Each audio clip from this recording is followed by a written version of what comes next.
Welcome to the Ari Hoffman Show on Talk Radio 570 KVI, your home for the politically homeless, streaming live at KVI.com and on the KVI app. If you want to be part of the most dangerous show on the airwaves, call or text the Warrior Injury Law Studio line at 206-421-5757. That's 206-421-5757. Coming up this hour, the left agrees with the right that Dow Constantine is not the guy to run Sound Transit. But before we get to any of that, my friends, time for your daily dose of adrenaline. You want me to stick this into my heart? Are you f***ing nuts? Donald Trump lied to all of us. I am not tired of the winning. I think I'm going to be saying that again, because today, Donald Trump's Department of Education, the U.S. Department of Education, opened a new website.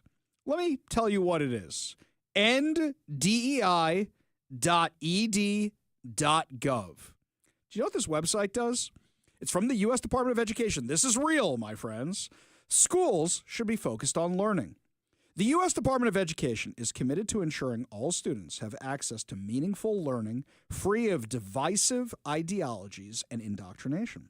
This submission form is an outlet for students, parents, teachers, and the broader community to report illegal, discriminatory practices at institutions of learning. Notice they didn't say public schools. They didn't say any of that. Institutions of learning. The Department of Education will utilize community submissions to identify potential areas for investigation. Seattle parents, Washington parents, get your computers up and running, open those browsers, and start filling out this website with all those teachers you've had issues with all this time. Seattle parents, parents from Chief Self. I want you to think about a guy like Ian Golash. I want you guys to think about people like Tracy Castro Gill. Think of all these rabid leftist lunatics that you could be calling out through this website. Thank you, President Trump. So remember the website, ndei.ed.gov. That's ndei.ed.gov, where you can fill out this form here to report the DEI insanity that's going on in your kids' schools. As I said, I am not tired of all the winning. I am enjoying it so much. Joining us now on the KVI studio line to celebrate the first month of the new Trump administration is Kalen Dorr. He's the Deputy Assistant to the President and Deputy Communications Director. Thank you so much for being with us today. All right, you said it perfectly. I put on a couple years of my life in the last 30 days, but it is so worth it because we are going to OD on winning, dude. We are going to overdose on winning here. I know I'm not tired of it. I know you're not tired of it. I know the American people aren't tired of it. What if I told you, Ari, that the best was yet to come, huh? Would you believe me? I would believe you because every day I just wake up excited. Now, I do have a complaint to air with you while we have you on air, aside from being tired of all the winning. No, hold on. I'm going through a tunnel. I'm sorry, Ari. I can't. Okay. So let me tell you what my complaint is. Me, because I'm so excited about all the winning, I signed up for all your press releases, and I signed up for them from every agency, and I am flooded with press releases because you guys are being so transparent about everything you're doing. And yet the media in the White House seems to be losing their minds. How dare you let these radio hosts into your room? How dare you let these influencers in? How dare you let anybody who wants to cover the White House cover the White House? Isn't that the First Amendment? Yeah, you know what, man? You shouldn't have a reasonable expectation for right to First Amendment. That's crazy. In Joe Biden's America, that's a crazy concept, right? I mean, we just spent 4 years being where a cadaver-in-chief spent his time gaslighting the American public as opposed to putting the interests of the American people first. I mean, listen, man, I go over this time after time after time. The greatest achievement of the Trump presidency, both first and second, go-arounds, is that he has reminded the American people that none of this is hard. It is all easy. The greatest lie that opponents of this administration have ever told is that, it requires some semblance of a Herculean effort to defend American values, to put their interests first. It's not the case. It's super easy. I like to tell people I got the easiest job in the world because everyone asks, well, why did you do this? Why are you cutting fraud, waste, and abuse? How dare you? the answer is simple, man. We're just checking things off a list we said we were going to do forever, and it's unfortunately a very rare occurrence here in Washington, D.C., you know? Yeah, somebody actually keeping their word and doing what they say they're going to do, especially from a politician. Yeah, I don't think we've actually seen that before in Washington, D.C., or at least not for a very long time. We're talking with Deputy Assistant to the President, Deputy Communications Director for the White House, Kalen Dorr. Now, you mentioned cutting the waste, fraud, and abuse. DOGE is probably the most popular program and the one that's most criticized. Now, here in Washington, volunteers, citizen volunteers, have started going through Washington's books. They call themselves Doge-wa, and they've been exposing all the stuff out here. I know there's a similar thing happening in California because people are inspired by that example. Are you seeing this across the country? Well, that's like the underlying thing that I think not a lot of people are talking about. And it's like, even if there are some potential inconsistencies in some of the math, or we're taking credit for things we did last administration or whatever, right?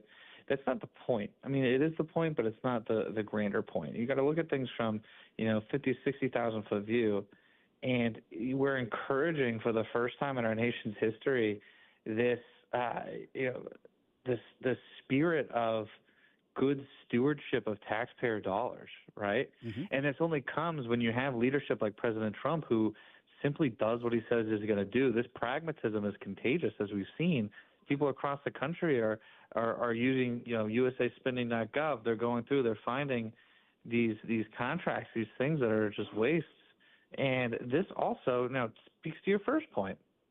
We talk about restoring power to the apparatus of independent journalism in our country. Nothing has juiced that portion of the American public more than Doge, because again, anyone can do it. And that's what's fascinating about this, is that it's contagious. It's spread like wildfire. Everyone's trying to find, it's the perfect confluence of like the attention economy that we are kind of a part of here in our country, and good stewardship of dollars. It's fascinating. It's been a fascinating experiment to watch. But what's great about it is that win or lose, the American people are winners, right? And Absolutely. I think that's really cool. Absolutely. Switching gears to international stuff for a minute, which is still related to this, with Deputy Assistant to President Donald Trump, Deputy Communications Director for the White House, Kalen Dorr. So now it looks like there may be a ceasefire on the horizon for the war between Russia and Ukraine. Now, Joe Biden just seemed content to just keep putting money into a T-shirt cannon and blowing it into that war with no off-ramp, no way to stop, no end game, no plan.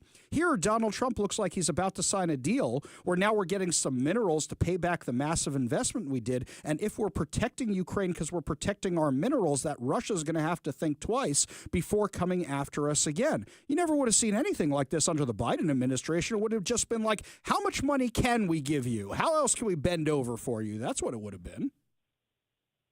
Well, Biden had a very myopic view of everything, and I think what you're seeing is, again, President Trump is the man who wrote The Art of the Deal. It's his entire thing, and again, it's not, none of it has been overly complicated, and I think that is what people want to distract from, on both sides of the aisle here, because unfortunately there's some bad actors on both sides. That is what people want you to think, that this is an impossible problem to solve.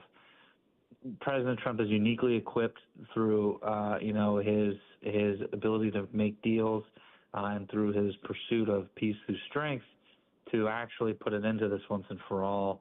And I know we're all very hopeful that this all goes through, and this time next week, you and I are on the phone, popping champagne bottles and high-fiving and all that good stuff.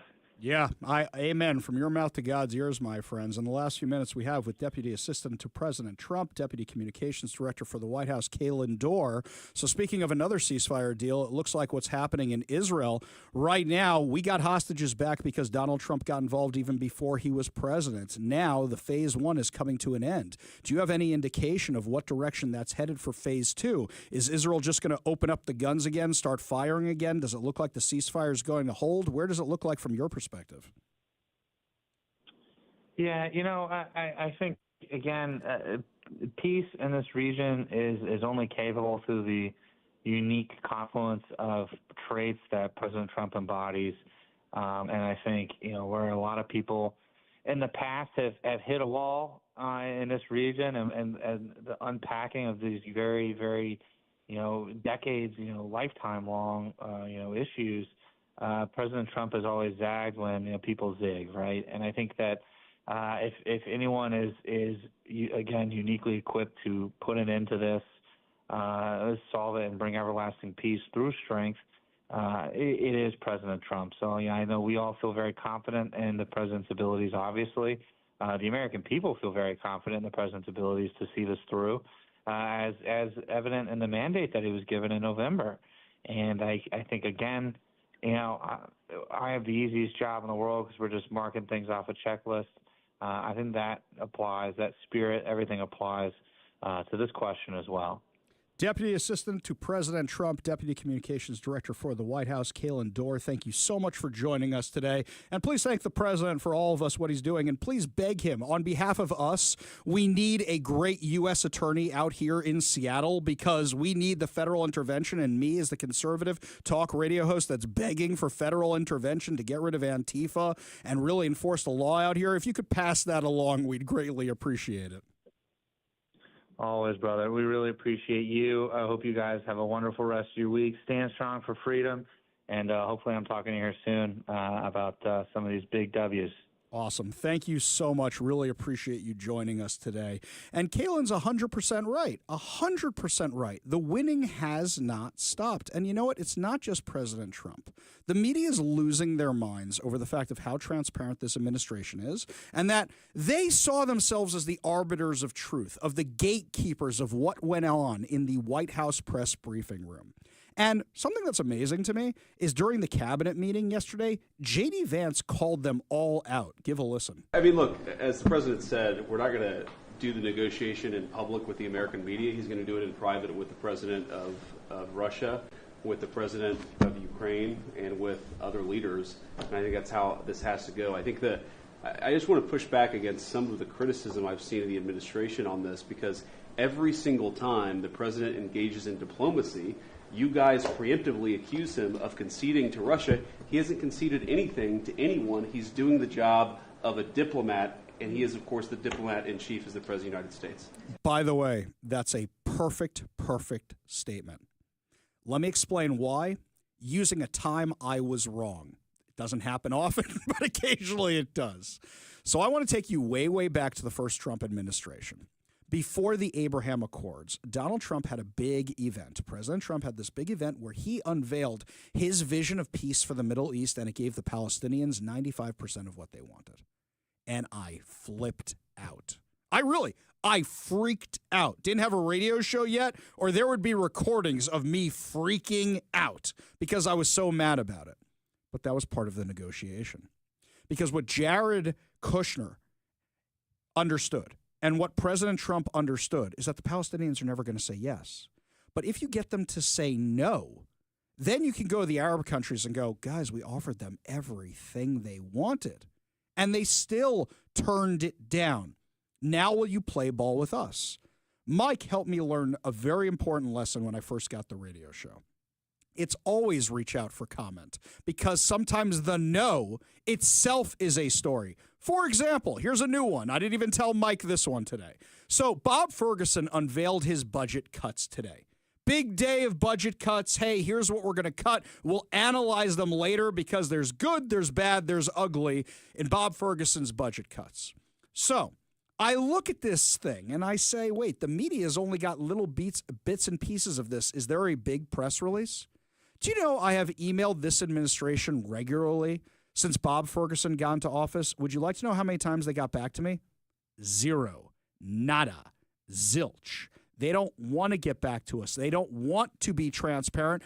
And here's the thing that bothers me the most about this one.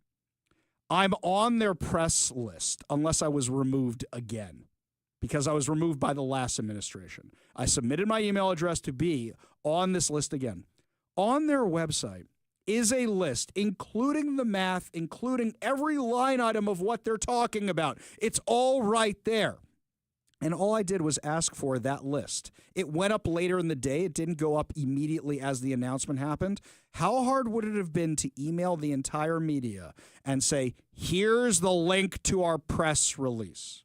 Unless they took me off their list again, I didn't see it. But here's the thing, and Mike knows this. We were talking with our sister station over at Northwest News Radio. They hadn't gotten it either. Meanwhile, the Trump administration, I cannot keep up with the amount of emails I get from these guys. They are so transparent about everything. They send an email about everything. Well, Pete Hegseth's using the bathroom today. Oh, he just finished using the bathroom today. He shook it 3 extra times. He washed his hands double the amount of time you should. Press release. That's really how many press releases I get from these guys. It's crazy. But here in Washington, we're not getting that. We're not getting the transparency. Bruce Harrell's office, don't even get me started on those guys. Bruce Harrell's office has never responded to a single press request I've sent them in 3 years. And that reveals a big difference. Bob Ferguson wants to take on Donald Trump all the time. He couldn't even be in the same room as Donald Trump for the American Governors Association. He didn't even show up to the meeting. I can't believe I just asked the deputy assistant to the president, the deputy communications director for federal intervention as a conservative. I sound like a broken record at this point. But things are so bad here, but they're so good everywhere else. Mike sent me a link to an article we're doing later today about fake spring, false spring. Okay? I'm looking outside today, and what do I see? It's a beautiful day. Yesterday, one of the most glorious sunsets I've ever seen. My wife just came back from Israel. She says, is this how it's been? I said, oh, you should have been here 2 days ago when I thought my house was going to fall down from the thunder and the lightning and the wind and everything. But there is this thing called false spring, and those of you who have lived here long enough know exactly what I'm talking about. It looks all nice and sunny, and you say, oh, it's almost March, and March flowers, something about flowers and spring, or I don't know what, showers, flowers. It's going to be nice. Oh, we're going to have an early spring this year. Wrong.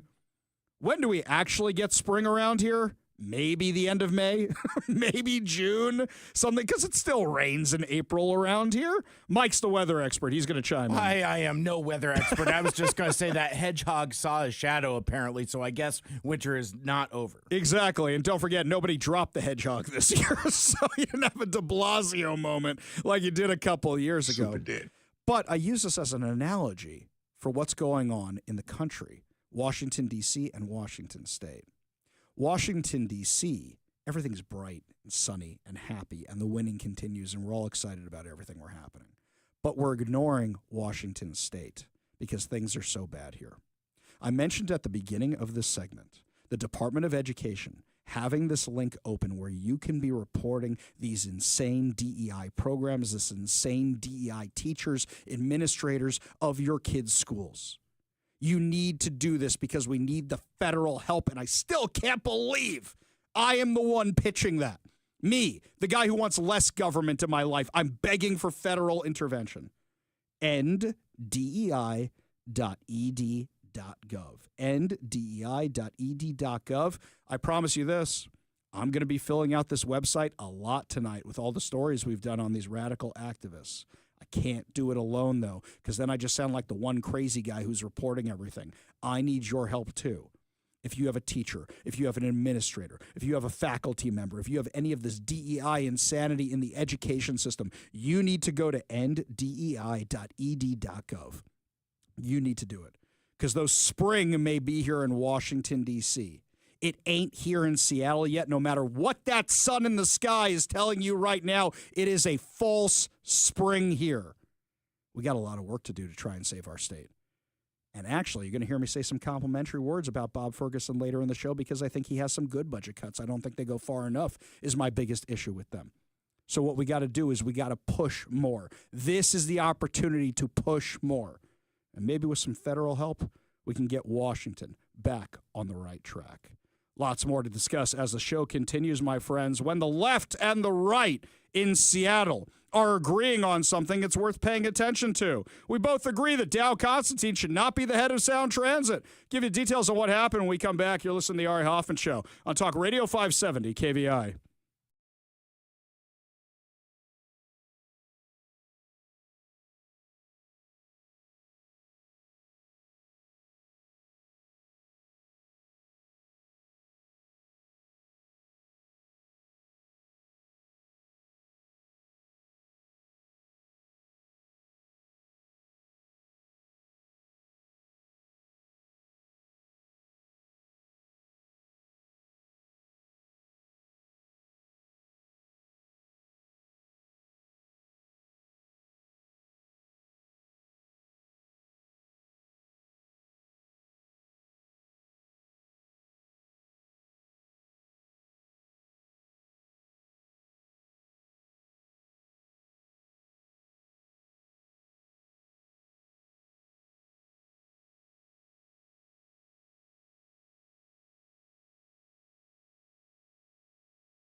Could we be reaching some kind of détente with the left here in Seattle?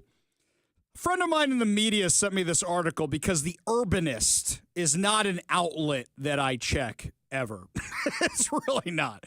The Urbanist is one step up from The Stranger. Their agenda is basically mass transit for everybody, housing for everybody. They're very socialist over at The Urbanist. That's really what they want. So you're going to see things through a socialist lens. But I found this article fascinating because it's basically saying what we've been saying through that socialist lens for a second. We do not want Dow Constantine to be the head of Sound Transit. However, these board members of Sound Transit were put in place by Dow Constantine. So the problem is, odds are they're going to say, hey, he scratched my back, I'm going to scratch his back, and then he gets this massive, in excess of $600,000 salary, which is insane, by the way. You want to know why Sound Transit wants your car tab money? It's so they can pay the head of Sound Transit. But now the left is screaming and yelling about the fact that he's a candidate. And what's Dow Constantine and Sound Transit mad about? They're mad that the name leaked because now they got to hear about it from the Ari Hoffman Show. They got to hear about it from the John Carlson Show. And they got to hear about it from the people on the left like The Urbanist. I read from The Urbanist, which is most definitely not my little black book of the right-wing media conspiracy. As the search for the next CEO to lead Sound Transit continues behind closed doors. By the way, good point there, guys. Why is this not transparent? Why do we not know who the candidates are? Why is it a big secret? Oh, you mean because we'd freak out if we found out it was somebody like Dow Constantine? Here, easy question. Have things in King County gotten better or worse under 16 years of Dow Constantine? Anybody? We know it's worse. Across the board, not one thing is better. King County Executive Dow Constantine is pushing back on the idea that he has an unfair advantage on the other contenders. Constantine, who has served on the Sound Transit Board since 2009, revealed he's one of the 5 finalists being considered by the search committee earlier this month, with the names of the other 4 being kept under wraps. In an interview with The Urbanist this week, he defended his inclusion on that list. Constantine has faced conflict of interest charges from transit advocacy groups, including Seattle Subway and the Transit Riders Union. Okay, guys, these are the ones who go out in the streets and protest Hamas, and I'm agreeing with them on this one issue. I agree with them on this one issue. Nothing else, but I do agree with them on this. Due to his longstanding membership on the board and his direct role in appointing other board members in King County's delegate as county executive. Counting Constantine, King County members account for 10 of the 18 seats on the board, so they can ram through whatever they want. Out of the 7-member executive committee, which will be tasked with making a recommendation in the coming days, 3 members, King County Council member Claudia Balducci, Seattle Mayor Bruce Harrell, and Auburn Mayor Nancy Backus were appointed to the board seats by Constantine. With Constantine recused from the process that leaves the recommendation to 6 committee members, the full board will ultimately sign off on this decision. Mike, can you do me a favor? Drop me a reminder to reach out to Nancy Backus, Auburn Mayor Nancy Backus. Had her on the show a bunch before. We have her on every single year to talk about the Veterans Parade. I think we need to have a little discussion with her about this. Yeah, I think so. And I would say friend of the show. Absolutely friend of the show. Always. This is not an unfriendly conversation. No, I'm just very curious about what's going on with this little mess here with Sound Transit because it is a conflict of interest. Constantine, who seemed perturbed by the fact that his name has been released to the Seattle Times by Snohomish County Executive Dave Summers in mid-February, pointed to the past unknown Sound Transit board members who had unsuccessfully tried to secure the coveted job of CEO. Well, when you're getting more than $600,000 a year, of course it's a coveted job. Hang on a second. I'll tell you what, guys. I will do the job for $100,000 a year. I will do the job and no benefits. I will do the job for $100,000 a year and no benefits. And before you say, oh, Ari Hoffman hates transit, I don't hate transit. I hate that you say transit at the expense of the people driving. I hate that you say, well, transit, but we're not going to acknowledge that mass transit moves around crime. I hate that you say it's mass transit or bust. I hate that you guys can never come in on budget or on time. Can we fix that? You're talking to a guy who who rode on mass transit my entire life before moving to Seattle. That's how I got around. So much so that when my car broke down, and it was a piece of junk, that thing, it didn't really, it bothered me, but it wasn't that much of an inconvenience because New York has a good mass transit system. So what Constantine said is, first of all, the CEO selection process is supposed to be confidential. Oh, are you sad that some people found out that you're in the running for this? Obviously, that has not happened in this case. The agency and its attorneys have been clear there's no conflict of interest. How? You appointed them. You're the board chair right now. And you're vindictive, and people know that. You think they're not going to vote for you? So long as one recuses oneself from the process, as I have done. Oh, give me a break. You gave these people their jobs. There have been other board members who applied in the past for the CEO position. They have not been successful in the process, but they have applied. I'm honored to be considered. And that is going to be the end of my comment on this because, again, this process is not supposed to be carried out through the press. Why not? Why not? You are getting billions of dollars in taxpayer money. Why don't you want it to be transparent? Couldn't help but notice, by the way, that King County Executive Dow Constantine's office has not gotten back to us since they got rid of Chase, what's-his-face. At least he would get back to us. That guy who used to be there, Chase Gallagher. Thank you, Mike. Chase Gallagher. He used to get back to us. It was mean, obnoxious, and snarky, but he would get back to us. They don't get back to us anymore on anything.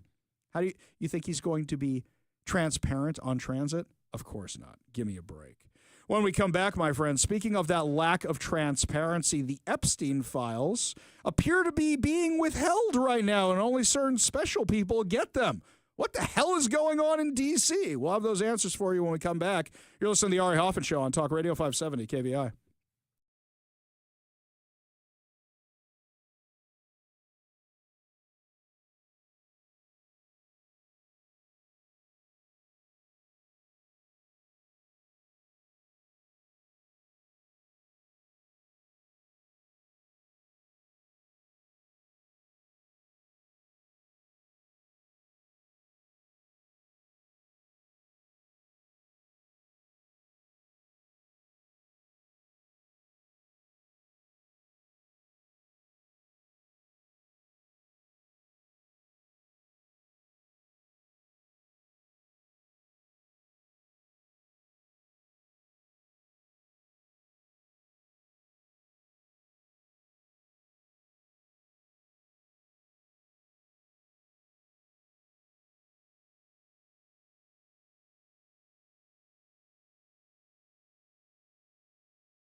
Now, I know some of you are on hold, and we will get to your calls, but first, this Epstein Files business. Okay, let me be clear about my feelings on the Epstein Files. The flight logs have been public for a very, very long time. The problem with the flight logs is there's the assumption of guilt. There's the assumption that if you went to the island, you're guilty in some way, shape, or form. There's the people we want to be guilty. There's the people we're assuming are guilty. It's guilt by association at this point. Now, the Epstein Files themselves are not going to tell us any new names from what we've been told so far. What they will tell us is the salacious details of who did what on the island. We think. We're not entirely sure. Are we going to be surprised when we hear that Bill Clinton is a scumbag? No, we know that. We had the entire Starr investigation. We know he's a horrible human being, and Hillary Clinton knows better than the rest of us. Oh, wait, I'm sorry. I am not suicidal. I am very happy with my life. I am very happy with my job. I have no suicidal thoughts. Oh, my God, I talked about Epstein and Hillary Clinton. Mike, I am not suicidal. KVI audience, I am not suicidal. I love my life. Just putting that out there for a second. Super dead. No, hey, stop that. Now you're freaking me out a little bit there. Anyway, they were supposed to be released today. But then we find out that Attorney General Pam Bondi sent a fiery letter, according to Fox News, to FBI Director Kash Patel, accusing federal investigators in New York of withholding thousands of pages of the Epstein documents. Now, they gave out a bunch to influencers at the White House, which is weird, by the way. I'm not so big on that move. Bondi said she requested the full Epstein case file before Patel was confirmed. As the head of the FBI, received about 200 pages of files, far less than the number of pages released last year in a civil lawsuit connected to Ghislaine Maxwell, the trafficker's former lover and convicted accomplice. Quote, I repeatedly questioned whether this was the full set of documents responsive to my request and was repeatedly assured by the FBI that we had received the full set of documents. Late yesterday, I learned a source in the FBI field office in New York was in possession of thousands of pages of documents related to the investigation and indictment of Epstein. So whatever they gave everybody who's an influencer, you guys only got little pieces of this thing. Just send it out in a press release. When you get don't give out binders at the White House of little pages of this thing. I mean, I know you're probably doing that for social media fun and letting them have the exclusive before you send it to everybody, but we know this administration is not transparent about anything. They send everything out, as we were discussing in our opening segment. So it's really ridiculous that an FBI field office in New York is withholding the documents. Now, my guess is Kash Patel is going to take this letter, and immediately what he's going to do is he's going to take this thing and he's going to go scorched earth. He's going to be like Ari Gold walking into that talent agency with the paintball gun in Entourage. Now, they do say that sensitive information about the victims will still be redacted before anything is publicly released. She also ordered an internal investigation into the issue and told Kash Patel to propose personnel action within 2 weeks because these people aren't complying with their bosses. You don't listen to your bosses, you get fired. So who is withholding these documents? Why are they withholding them? And are there more names in these files that we didn't know about beforehand? Or are we going to find out there was association with people? Because don't forget, not all this stuff happened on the island. Plenty of this stuff happened in other places. And odds are that's what we're going to find out, and that's what's being covered up. We go to the Warrior Injury Law studio line, take a call from Doug and Roy. Doug, what's going on? Yes, sir. I on the sound transit issue, nobody ever talks about how we lost our voting rights here in Pierce County due to the sound transit issue. I wrote letters to Bob Turd Ferguson. I wrote letters to him, and I never got any results. But we voted against sound transit by like a 3-1 margin here in Pierce County. Yeah. And yet we got stuck with all the bad benefits. Yeah, I don't know what's worse, the fact that you guys voted against it and got it, or the people here in King County voted for it to take away their own control over this and appoint an unelected board that's not answerable to anybody to oversee their tax dollars, and they've been completely irresponsible financial stewards of it. Yeah. Well, they had tried that years and years ago. They tried to do the same thing, And luckily, we had some law-abiding people up there in Olympia that managed to cut it down, and they lost a whole bunch of money off of it. I mean, this is probably 15 years ago. Right, but think about this for a second. Who's been in charge of that board for years now that wants to be CEO? So who do you think's the one that stuck Pierce County with this, and now he wants to be CEO of the whole thing? Yeah, and it's crazy. It's like the doggone ferry system. The ferry system, for instance, I worked in shipyards for years. I've worked on all the ferry boats. Did you know that the state ferry boats that are in commission right now have never been okayed by the Coast Guard? That wouldn't surprise me. They never passed any Coast Guard. Well, I don't know. Also, I don't know how a vessel that's 50 or 60 years old at this point and been retrofitted as much as they have can continue passing that kind of stuff. Also, how about this? I don't think they comply with their green regulations. Right? No, they just pay them off. Right, exactly. So let's be real about what's going on here. As long as, you're in the government side, we'll let it go. Yeah. Yeah. Well, I appreciate the call, Doug. Appreciate the perspective. Appreciate you being part of the show. You want to be part of the show, give us a call or a text at 206-421-5757. That's 206-421-5757. Yesterday, we dipped our toe in the story a little bit, but there's a little bit more reaction and fun to it. So Jeff Bezos, after he announced yesterday that there would be a significant shift at the editorial pages of the Washington Post, we all know the Washington Post as a joke these days. Unfortunately, that's what it's become. But remember, this is the outlet that broke Watergate. This used to be one of the most trusted outlets in the country. These were the guys who had the access to everything going on in the Beltway. That was the Washington Post.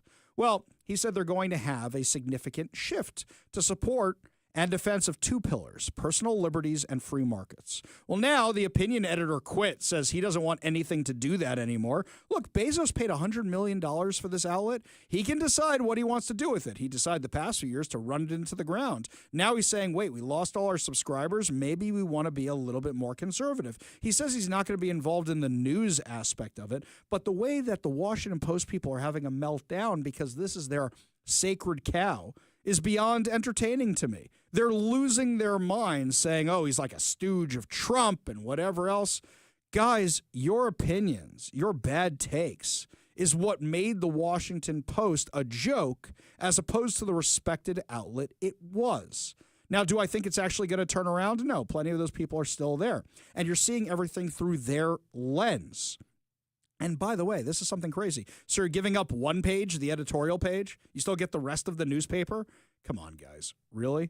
They're losing their minds because they don't like the idea that somebody else could have a say in the media world, just like the White House press corps losing their minds that more people are coming in, just like the left losing their minds that Elon Musk bought Twitter. Well, you guys said get your own thing. We got our own thing, and now you're all mad about it. Lots more to discuss as the show continues, my friends. When we come back, a showdown between Chris Reykdal and the sports governing body of Washington. We'll give you all details when we come back. You're listening to the Ari Hoffman Show on Talk Radio 570 KVI.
Washington Democrats have decided the hill they want to die on politically is boys playing in girls' sports.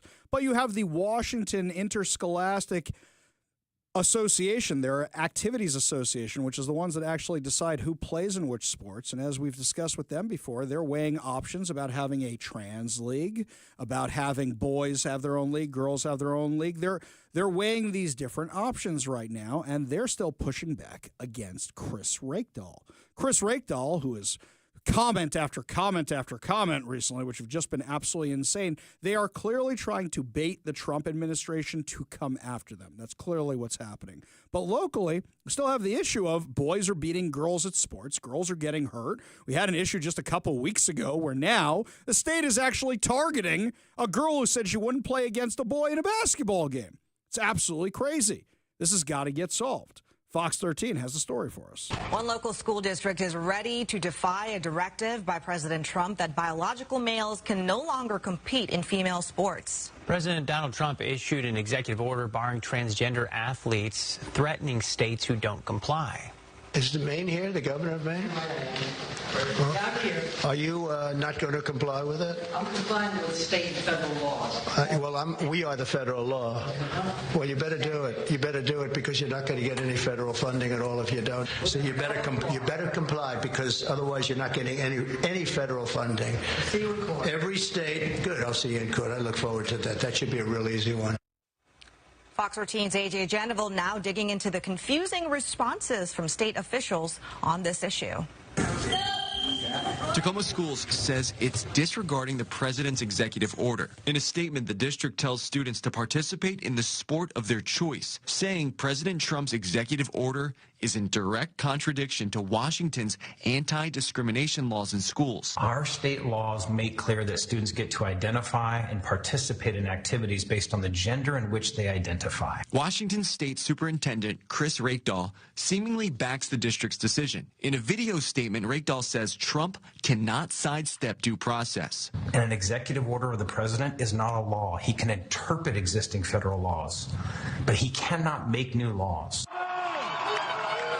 According to Rakedahl, transgender athletes make up less than 0.004% of students playing school sports in the state. If we can't accommodate the needs of 5 or 10 people where there's a privacy access for them and a privacy opportunity for all students, that's what our laws and our rules say. If we can't do that, then who are we? But the state's association creating the rules for student athletes seems to disagree. According to the Washington Interscholastic Activities Association, the issue comes down to equity. In proposals for its new handbook, the WIAA looks to ban transgender students from women's and girls' sports and looks to create an open division outside of boys and girls leagues where transgender athletes can compete. In the language of the WIAA proposed policy change, they admit this decision may create legal issues within the state. Reporting in Seattle, A.J. Janeville, Fox 13 News. So if state leaders defy President Trump's order, will they be risking federal funds for Washington schools? That will be an ongoing question. For comment on this story, Fox 13 did reach out to Superintendent Chris Rakedahl's office and Tacoma Public Schools, as well as WIAA. No one has responded. Of course they haven't responded because it's an 80-20 issue. And the majority of people disagree with them, and especially when Rakedahl says 0.0000, however many zeros he was talking about there. So there's what, like 5 or 10 athletes like this in the state? Question is, why are you going on their direction? And by the way, it's not trans athletes. It's boys who want to compete in girls' sports. So why are you giving into that percentage so that girls lose out on scholarships, so that girls could potentially get hurt? Why are you going that direction as opposed to 50% of the population that's female? Why are you doing this?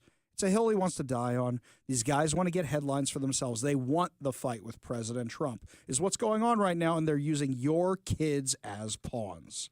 Lots more to discuss when we come back, my friends. Bob Ferguson reveals all the cuts he wants to make to the budget. The good, the bad, the ugly, and is it really enough? We'll have that for you when we come back. You'll listen to the Ari Hoffman Show on Talk Radio 570 KVI.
Welcome to the Ari Hoffman Show on Talk Radio 570 KVI, your home for the politically homeless, streaming at KVI.com and on the KVI app. If you want to be part of the most dangerous show on the airwaves, call or text the Warrior Injury Law Studio line at 206-421-5757. That's 206-421-5757. Coming up this hour, Hollywood loses a legend, but the circumstances surrounding Gene Hackman's death are very suspicious.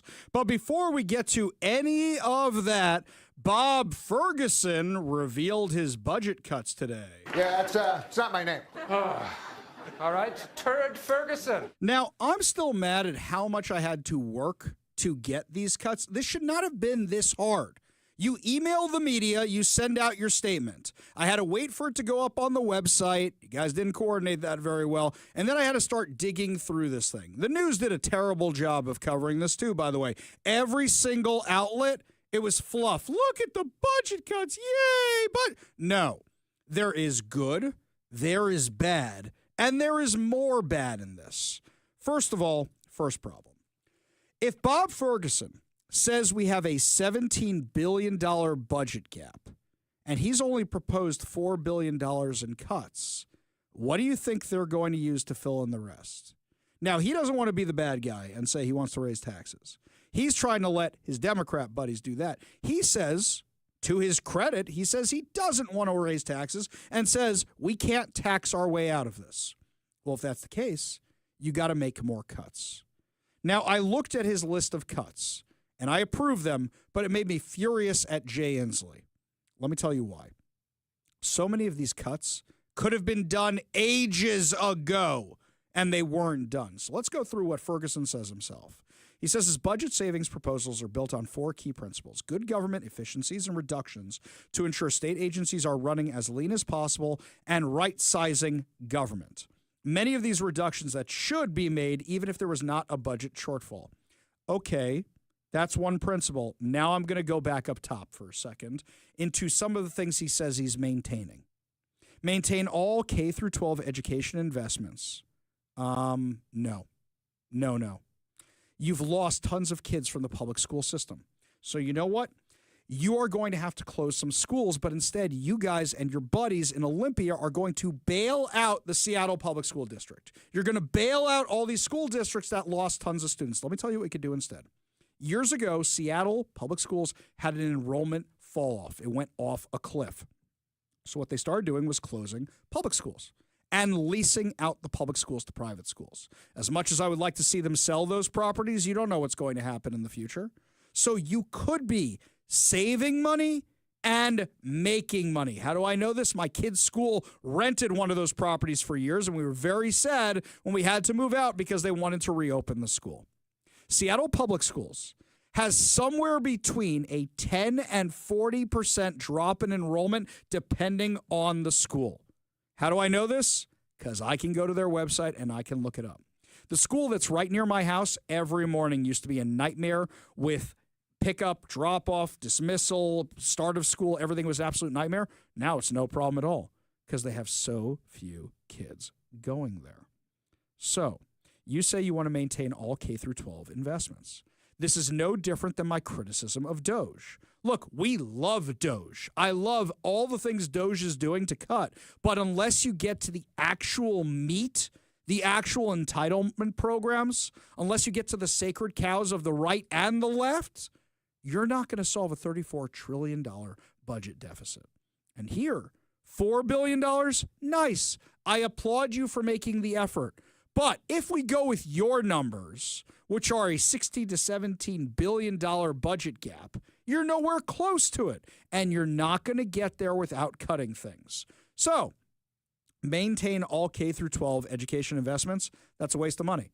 You have a failing school system. So you're going to keep investing in DEI, that means, even though it's failing, which means even though it has brought down the grades of the students, you're going to keep investing in it. That's ridiculous. In fact, Ferguson's proposal increases the percentage of the budget devoted to K through 12, which means they're going to fund all these failing schools. Maintain all investments to address homelessness and housing assistance.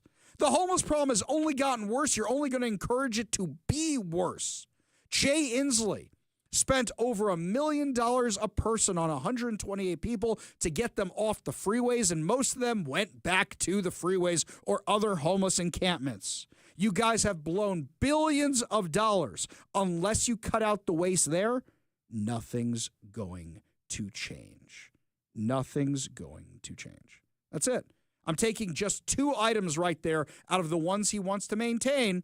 If you don't address that, sorry, nothing's going to change.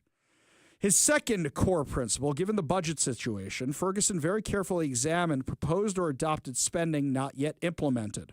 I hope you found more than $70,000 carpets. I really hope you did. Now, if you did that, I applaud you. I'd like a more detailed response of what you saved that money on. Reconsider recent spending. For example, investments made 2 years ago for the current biennium. If the legislature knew 2 years ago the state would be facing a $15 billion shortfall, legislatures would not have made all these investments. That is not true. That is flat out not true. They would have said, let's tax our way out of it. We know this because Noelle Frame accidentally forwarded her plans to tax everybody to all the legislatures, and it got leaked to the media. During the COVID-19 pandemic, Washington received significant one-time funding from the federal government for various programs. Those one-time dollars are gone. In some circumstances, the state has backfilled those one-time dollars with ongoing general fund resources. Ferguson and his team took a close look at whether the state could take those obligations for federal dollars that were meant as one-time investments during COVID. Notice they said, take a look, not cut. You want an example of something they're never going to cut? Washington Doge volunteers found over $8 million were spent on the Washington Education Association. $8.8 million to be specific. Why are you giving the money to a union which then funds political candidates? It's not helping you educate any kids. Well, our friend Brandy Cruz revealed it's not actually $8.8 million. That's the tip of the iceberg. It's actually $70 million. They have other grants. They have other funds. Brandy's going to be joining us on the show tomorrow at 4:30 to give us all the details. But they're giving $70 million to the Washington Education Association. And if you're giving them $70 million and you're not cutting any education, you're saying you're maintaining all your education funding, that means that is being maintained. And if that's being maintained, you're not serious about the cuts. You're just not. We can keep going through this thing, but you're going to find that as nice as it is to do this, you're not actually making the cuts you need to do. Now, he did put something interesting in here. Ferguson is also proposing $300 million in savings by requiring most state employees to take 1 furlough day per month for the next 2 years. There are so many things you are wasting money on, you don't even need to be doing that. But I have a question. If you can afford 1 furlough day a month, why aren't you just eliminating positions? That's something they'll never do. They just won't do it. Another sacred cow. And by the way, Ferguson's identified savings total is $3.9 billion. It's not even 4. Okay. So, what are some of the things he found to cut? This is some of the stuff I agree with him on. During the emergency response to the COVID-19 pandemic, the Department of Health needed warehouse space for supplies. That warehouse is no longer necessary. Ending that lease saves $4.4 million over 4 years. Question, why didn't Jay Inslee cut it? That should have been cut. That's spending you don't need to do. Second question, where's our stockpiles of medical supplies? Do we even have one anymore? Where's that staying? You want to learn that lesson the hard way again? I have multiple questions about this. The Department of Ecology and State Parks are saving taxpayers $2.4 million over 4 years by consolidating and sharing office space. Why wasn't that done before? Yeah. Cut the Parks and Rec department, okay? Share space with other people around there. It's a big building. The Forest Practices Board has funding allocated for rulemaking, but does not anticipate rulemaking in the next 4 years. They recommend moving the $1.1 million back to the general fund. Why do you need $1.1 million for rulemaking? Okay, here's the one I'm most mad about. Do you guys remember all the fun we had with McNeil Island, where the level 3 sex offenders designated the worst of the worst and most likely to reoffend by the FBI are being kept, and then the Democrats decide to start releasing them on unsuspecting communities? Don't remember? We got a little commercial here to jog your memory. Washington State's McNeil Island is a beautiful long vacation destination for level 3 sex offenders. Now, Jay Inslee, Bob Ferguson, and Washington Democrats are bringing the experience to your neighborhood.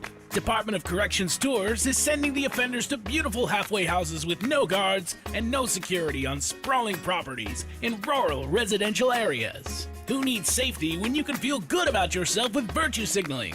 If you're asking yourself, how can I be part of the fun? Chances are you are already. No one is informing the neighbors. So look out your window and find out if you've been selected as one of the lucky recipients of a level 3 sex offender in your neighborhood. This message unfortunately not sponsored by the Department of Corrections and the Department of Social and Health Services. May the odds ever be in your favor. Okay, so where they keep the level 3 sex offenders is called the Special Commitment Center. There's only one Special Commitment Center. It's the one on McNeil Island. Here's what Bob Ferguson wrote. Due to declining population at the Special Commitment Center, Ferguson also recommends that the Department of Social and Health Services close one 24-bed unit and consolidate residents into the remaining units, saving nearly $4 million. So because you released the sex offenders on unsuspecting communities, you're closing down the place that used to keep the sex offenders. Do I have that right? We predicted this. We said, oh, they're going to start closing jails and prisons, claiming, well, we don't use them anymore because we released all the criminals. And we said they would do it with McNeil Island. We said this was going to happen, and that's exactly what's happening. So they have some other reductions here, including out-of-state travel. And I kind of wonder why we need to pay for out-of-state travel. Does that mean Bob Ferguson isn't going to be going anywhere anymore? Or is that what it is? How about the private plane that Bob Ferguson gets to use? How about that? Or here's something else. The $70,000 in carpets, you think that's the only thing they're doing to the governor's offices? You think that's the only thing they're doing to the governor's mansion? How much other money are they spending? So it's nice that you have these cuts. I applaud you for coming up with almost $4 billion in cuts. But just like my main criticism of Doge, if you don't cut the homeless industrial complex, if you don't cut the funding for the schools, you're going to be in the exact same situation, which means you guys are going to start taxing us. And we're going to have to pay for your out-of-control spending. You know what this is like?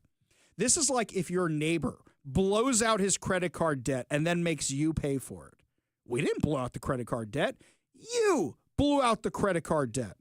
He says savings are going to include a 50% reduction for out-of-state travel, 25% reduction for in-state travel, a 10% reduction in state agency spending on equipment and other goods and services. That's good, but there's so much waste in this. So much. And people are saying, look how good he is. But here's the thing. We can't even agree on the numbers of how big the budget deficit is. Yesterday, we had Senator Chris Gilden on the show, Republican from Washington. And he was discussing how the budget deficit, the budget gap, may be closer to $6 or $7 billion, not the $16 or $17 billion they claim. I have a question. Why won't they tell us the real number? Why is it so hard to agree on the real number? We have the OBM in Washington, D.C. They tell you what the number is. We have the OFM here in Washington State. They say it's the Office of Financial Management. Here's the nonpartisan analysis of how much money it is, and that's what Senator Gilden was going off of. So why do they think the budget gap is bigger than it is? As much as everybody wants to be excited about all this cutting and spending, I can't be. I just can't be because I know what's on the horizon. We got a whole lot more legislative cycle to go through, and it's only going to get worse, my friends. Oh, by the way, this I did crack up about. So, according to Senator Patty Murray, fired federal workers in Washington are struggling to get unemployment. Oh, you mean the unemployment agency is inefficient? You would have thought after Nigerian scammers stole over $1 billion out of it because Governor Jay Inslee and his buddy Susie Levine removed the restrictions and allowed hackers access to the network, and they were able to take $1 billion. You would have streamlined the system, fixed the system. Nah, It's fine the way it is. So now she's saying that federal workers in Washington who got fired are struggling to get unemployment. I mean, I don't want to laugh at people's sorrow because people should be eligible to get that. But at the same time, it's a Democrat disaster. You think Patty Murray mentioned once that this is a state disaster of her own party's making?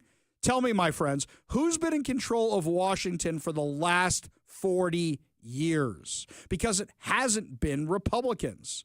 So you want to complain about them not getting the unemployment? You should really be talking to your Democrat buddies because they're the ones who created the problems. I'm looking at all this budget stuff. And you know what? It'd be great if Bob Ferguson would come on the show to answer these questions. But you know what the problem is? Have you seen him take any media availability? Have you seen him talk to anybody in the press for a one-on-one interview since he got sworn into office? No, because he doesn't want to deal with the hard questions.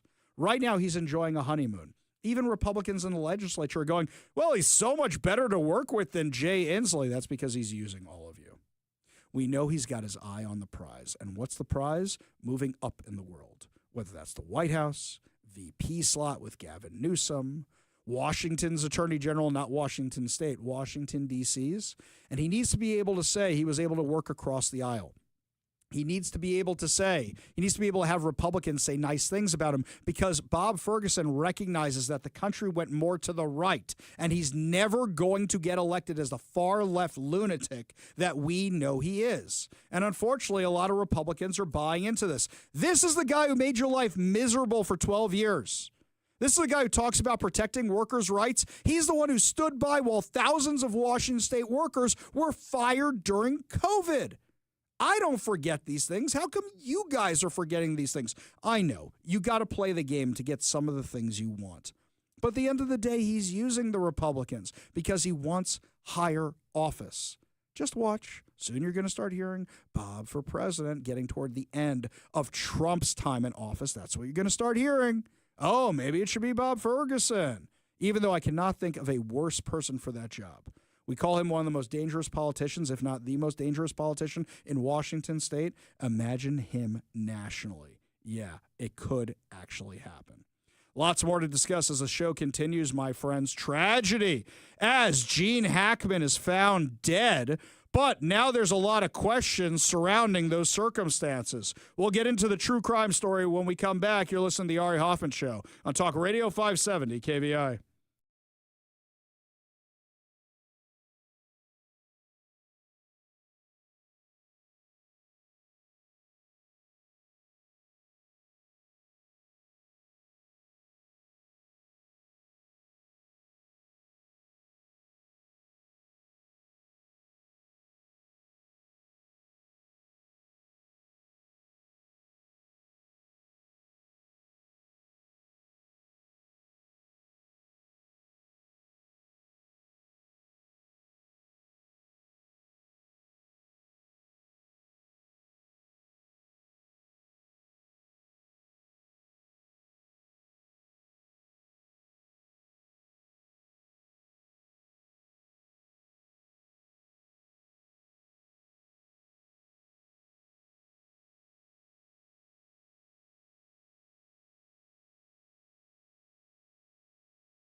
Welcome back to the Ari Hoffman Show. Just a reminder, coming up at 5:45, your chance to win fantabulous prizes, including a $50 gift card to Daniel's Broiler, tickets to the Bremerton Air Show, and so much more. Yeah, another reason always keep your radio tuned to 570 KVI.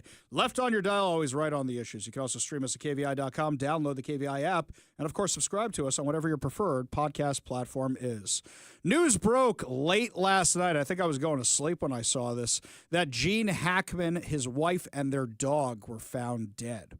Now, originally, they said nobody suspected foul play, so everybody assumed carbon monoxide poisoning. And it hit very hard with a lot of people because, in my opinion, Gene Hackman is one of the greatest actors of our time. I really do believe that. Anything I've ever seen him in, whether it was serious, whether it was comedy, whatever it was, I always thought was perfect. I really did. Text us what you think your favorite Gene Hackman role is. Text us at 206-421-5757. That's 206-421-5757. Of course, The French Connection. Of course, his cameo in Young Frankenstein, which people always forget about. Everybody always forgets. He's the blind priest in that one. I mean, I love him in Crimson Tide. Crimson Tide's one of my favorites. The Superman movies, of course. How can you forget Lex Luthor? You can't. He's amazing. And it's funny because he was always Gene Hackman, but he was always those characters, and you believed him. You believed he was a submarine captain. You believed he was a football coach or a basketball coach or any other coach that he decided to play, whether it's Hoosiers or the Replacements. You believed it, and I think that's why this hit so hard, because people love Gene Hackman. Mike, what's your favorite Gene Hackman movie? Well, you took it already. I was going to say Crimson Tide. It's Tony Scott. Mm-hmm. It's Denzel Washington, who we know I have a soft spot for, and Gene frickin' Hackman. Yes. I mean, it is a tour de force of acting. Just watching these two iconic titans, these titanic icons, just going at it. It's like it's a great movie. I was just thinking I was due for a rewatch. Somebody gave me a great insight, and I'm glad I get to give this to you before the rewatch. This was years ago when it first came out. I was talking with somebody about my favorite scene. They go, "What do you think was the scene that set up most the conflict between the two, the commander, the executive officer, and the captain?" And I said, well, of course, the discussion about the horses. And they go, no, it's not the discussion about the horses. I said, what are you talking about? And they said, you know the scenes when Denzel Washington's working out on the submarine? And I said, yeah. They're showing you he works out to show you he could beat the crap out of this old man if he wants to. And he doesn't. And then Gene Hackman punches him in the face twice, and he takes it, and he just stands there. And then they're talking about the horses. He goes, the setup of that, the direction of that is brilliant. And I go, I had never really thought about that. It is an incredible movie. By the way, I watched it not too long ago when Jonah was in town, and yeah, it does hold up. Well, and also, I mean, not that this is like a Crimson Tide review here in our Gene Hackman tribute here, but like also you have some punch-ups on the script from Quentin Tarantino, friend of the show. Apparently. all of like the Silver Surfer stuff, all the Star Trek stuff in there. Oh, that was all him. All that pop culture stuff comes from punch-ups Quentin Tarantino. I didn't know that. The script, yeah. And I'll tell you something else. It makes it more real. Yes. That makes it feel like guys are talking like guys. Guys are talking in a submarine. That's the stuff that made that movie more real. But I would be remiss. I mean, like, you know, Crimson Tide is my favorite, but I would probably say the best, probably French Connection. Yeah. Followed by The Conversation. Yeah, those are both great ones. If we're doing like a Mount Rushmore, it's like those. That's where you're going to put it on. Yeah, I mean, I love the coaching movies. I love Hoosiers. I love The Replacements. And don't forget The Birdcage. Don't sleep on The Birdcage, where he's in the end scene where he's sneaking out of the drag club. But the circumstances surrounding the death are now strange. Because the dog's dead, too, and it wasn't carbon monoxide poisoning. And they found one body in one place. They found one body in another place. They've been mummified. They were there for so long. It's macabre. I don't want to speculate on anything, but that's why they're doing a thorough investigation, because there's so many questions that have not been answered about these people's death. They got here's the ones that they got coming in on the text line right now. You guys are giving your favorite movies. I got The Quick and the Dead. The Quick and the Dead. Don't give me The Quick and the Dead. Oh, it does not rock. Okay, Quicken the Dead. Got some other stuff here. The Firm, Enemy of the State. Yeah, good stuff. Good stuff. All good stuff. This is all great stuff. But Runaway Jury. This is everybody saying Crimson Tide. We're getting a lot of Crimson Tide right here. Yeah, you're all 100% right. But the reason this hit so hard is because he was beloved as an actor. Beloved as an actor, whether it was comedy, whether it was serious. And that's why people want to know what happened. And if something really, really awful happened to them, look, death is awful. But if we found out it was nefarious, if you found out it was foul play, oh dear, I don't even want to speculate on what that's going to be.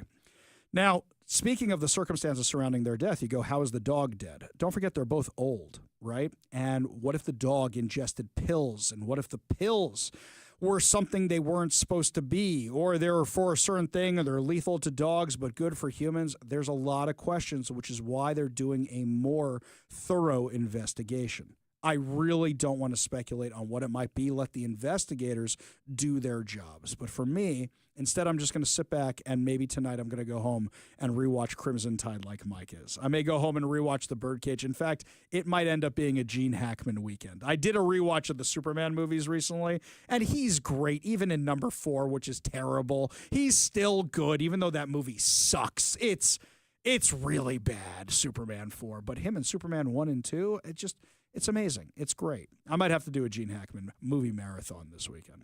Lots more to discuss as the show continues, my friends. When we come back, a very, very, very, very, very bad piece of legislation is moving forward in the Washington House, and ones that could have saved children's lives are not.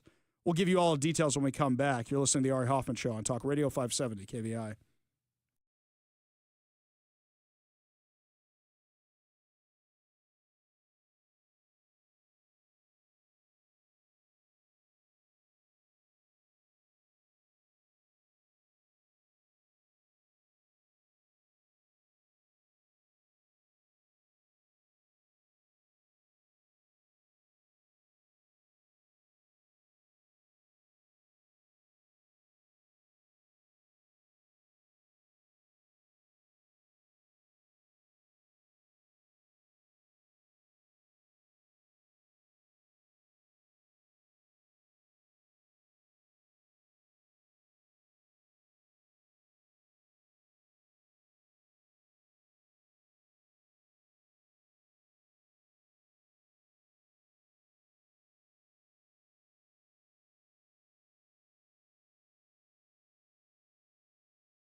Unless you've been listening to this show, you probably have no idea at all that there is a bill that is keeping kids in homes with their drug-addicted parents.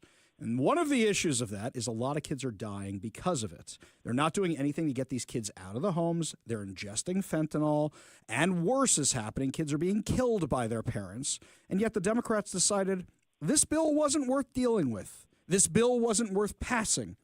Now, mind you, they had the perfect out here because this thing was passed along bipartisan lines, the Keeping Families Together Act. Republicans have realized their mistake and said, wait, we got to fix this. We didn't realize it was going to cause all these problems. But Democrats, they could have said, yeah, we all made a mistake. But instead, they're doubling down and they're just shoving this under the rug right as we're finding out about more deaths of children. The man who's been doing everything he possibly can to get this thing in front of the public, tell everybody, caution everybody about how bad it is, joins us now on the KVI studio line, the one and only Representative Travis Couture. Thanks for joining us today. Hey, thanks for having me on again, Ari. I got to say, I wish it was under better circumstances, but you said it best last night when you're talking about they wouldn't even move this thing forward, and now we have news reports of more kids are dead because of it. Yeah, and tragically, it just seems like it's happening all the time now. There's just like a new report all the time. And here's the thing, Ari, you said it well. These deaths are needless. They're totally preventable. Obviously, we believe in parents' rights, but the Constitution clearly states that unless there is child abuse and neglect, parents have rights unless there is child abuse and neglect. And if you are putting oftentimes a baby or toddler in a home where parents are abusing meth, heroin, crack, cocaine, and more devastatingly fentanyl, I mean, you have no ability to care for, nurture, bathe, feed your child. And as we saw tragically yesterday, a 7-month-old baby was killed by its mother due to child malnutrition and dehydration. And do you know how long it takes to die from dehydration? The apartment that the kids lived in was absolutely squalid. The mother was alleged to be on some hard substances like meth and heroin, and had been contacted by CPS multiple times by people in the community. They did nothing. The Department of Children, Youth, and Families is failing families. They're failing these kids. And oftentimes, you know, Ari, a lot of times these kids are born addicted to these hard drugs. Their life is already kind of kneecapped from the beginning, but they can get a second chance at life. Foster care is not perfect, but it's better than being dead. And instead of hearing House Bill 1092, which is the bill I've been working on so hard to try to save these kids, which, by the way, it's a bipartisan bill. And they refuse to hear it because the new head of DCYF, Tana Sen, does not want that bill to be heard. They want to keep these kids in these drug-filled homes to where they're exponentially dying. The skyrocketing deaths continues so bad that the DCYF hasn't even produced fatality reports for the year of 2024. And it's completely unacceptable. It's obviously not working.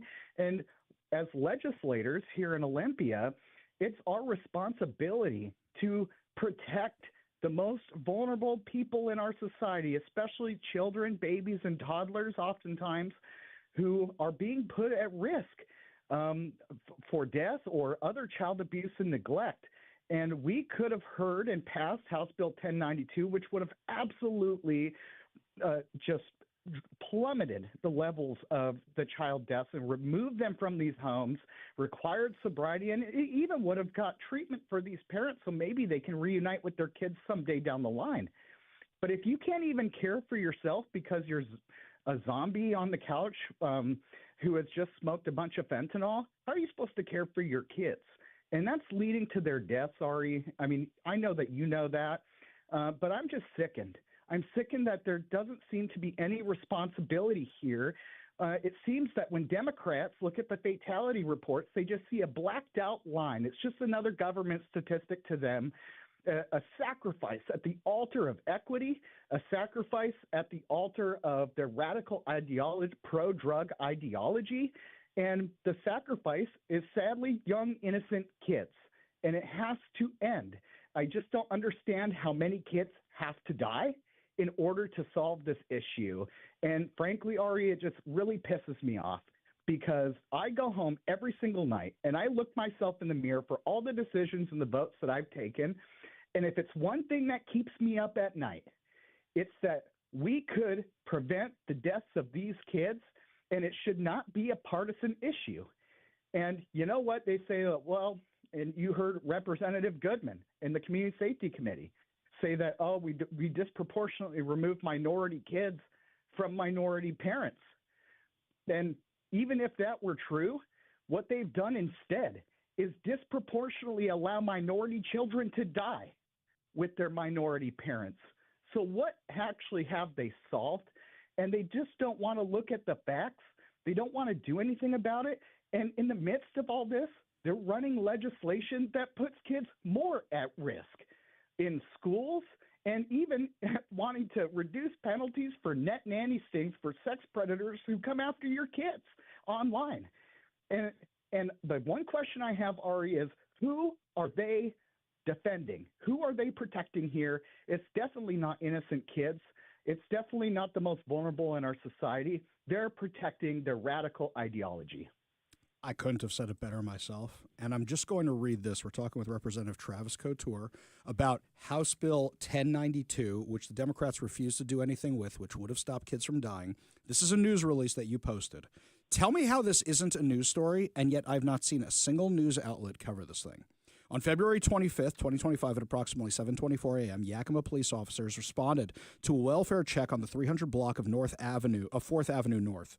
Upon arrival, they received no response at the door, heard a child crying inside. Given the circumstances and the call, the officers made an emergency entry to ensure the safety of those inside. Inside the residence, they discovered a severely malnourished 2-year-old child, a deceased 7-month-old infant, both alone. The 2-year-old was transported by ambulance to the hospital and later transferred to the Seattle Area Hospital for further care. Yakima Police Special Assault and Major Crimes detectives arrived to investigate the scene. A 20-year-old female was located and booked into the Yakima County Jail on multiple felony charges. The investigation is ongoing. This should never, ever, ever, ever have been allowed to happen, and yet nobody in the media is covering it. Now, before we let you go, as I understand it, there was one media outlet that was sniffing around this whole bill story, and yet they ended up not running the story, and now the bill's dead. Yeah, incredible.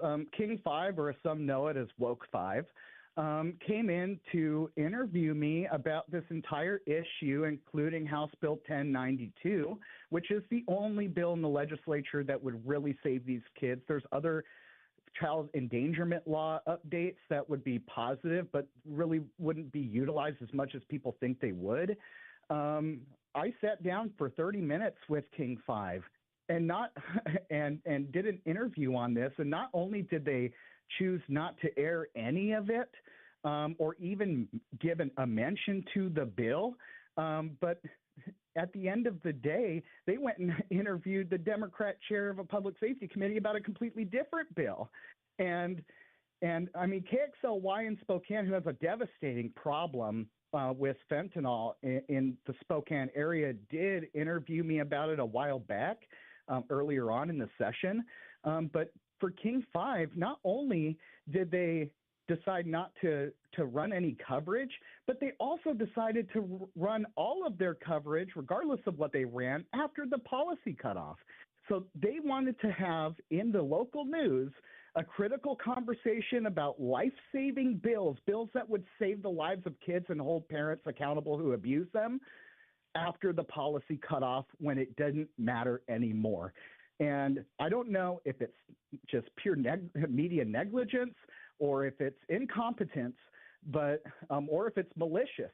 But holding critical conversations about legislation after policy cutoff, after they have died, is totally pointless.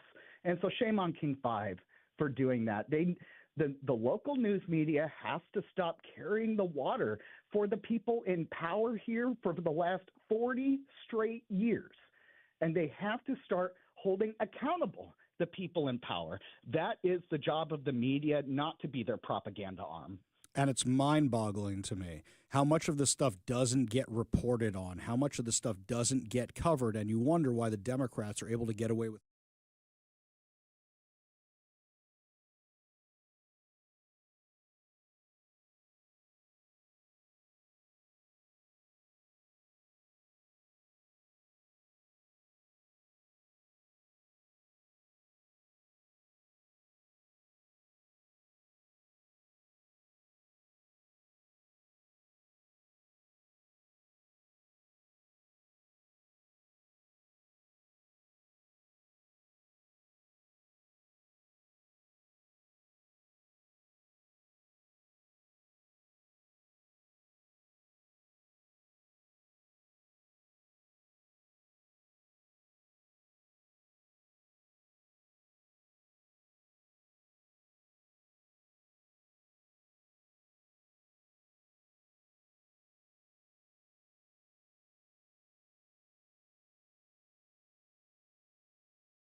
My friends, while we're busy focused on all the insanity the Democrats are doing regarding reducing sentences on offenders and not protecting kids and not making real budget cuts and then wanting to tax us, there's a few things that are slipping through of massive, massive pain coming to certain industries, like, for example, the trucking industry and the RV industry, because of this pursuit of this green new insanity. Joining us now, principal of Gordon Trucking Centers, the one and only Steve Gordon. Thanks for being with us today.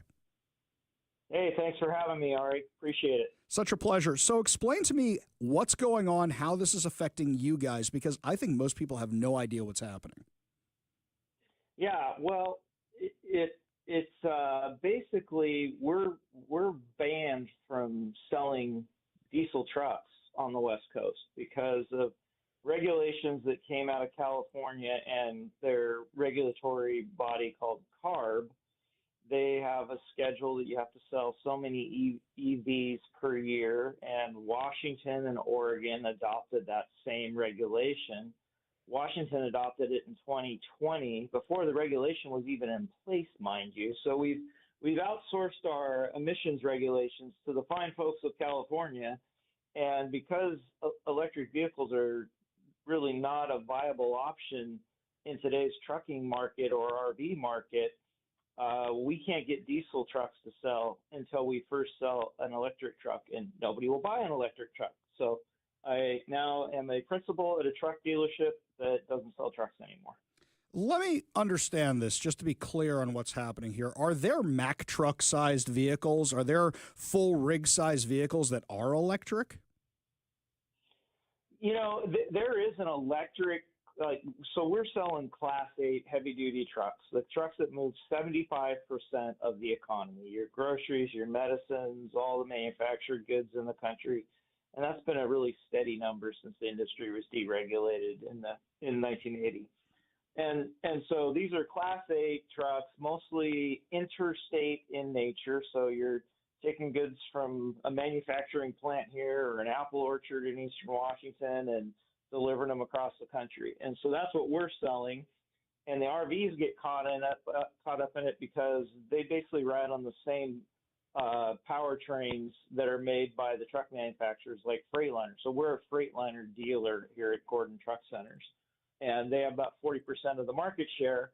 But because they're taking the regulations seriously and they want to comply, and they're the ones that have to pay the fines, they're controlling the access to procure those vehicles with their dealership base like ourselves. So all the dealers on the West Coast, and not just Freightliner, just about every heavy-duty manufacturer, whether it's PACCAR, the other folks that are in the industry are in the same boat. Nobody's selling any trucks on the West Coast right now. So now if we can't sell the trucks, that means somebody whose truck gets stolen, which we have issues with on the West Coast. That means somebody who gets in an accident. That means someone that's old and needs to be replaced. We don't have them to replace them.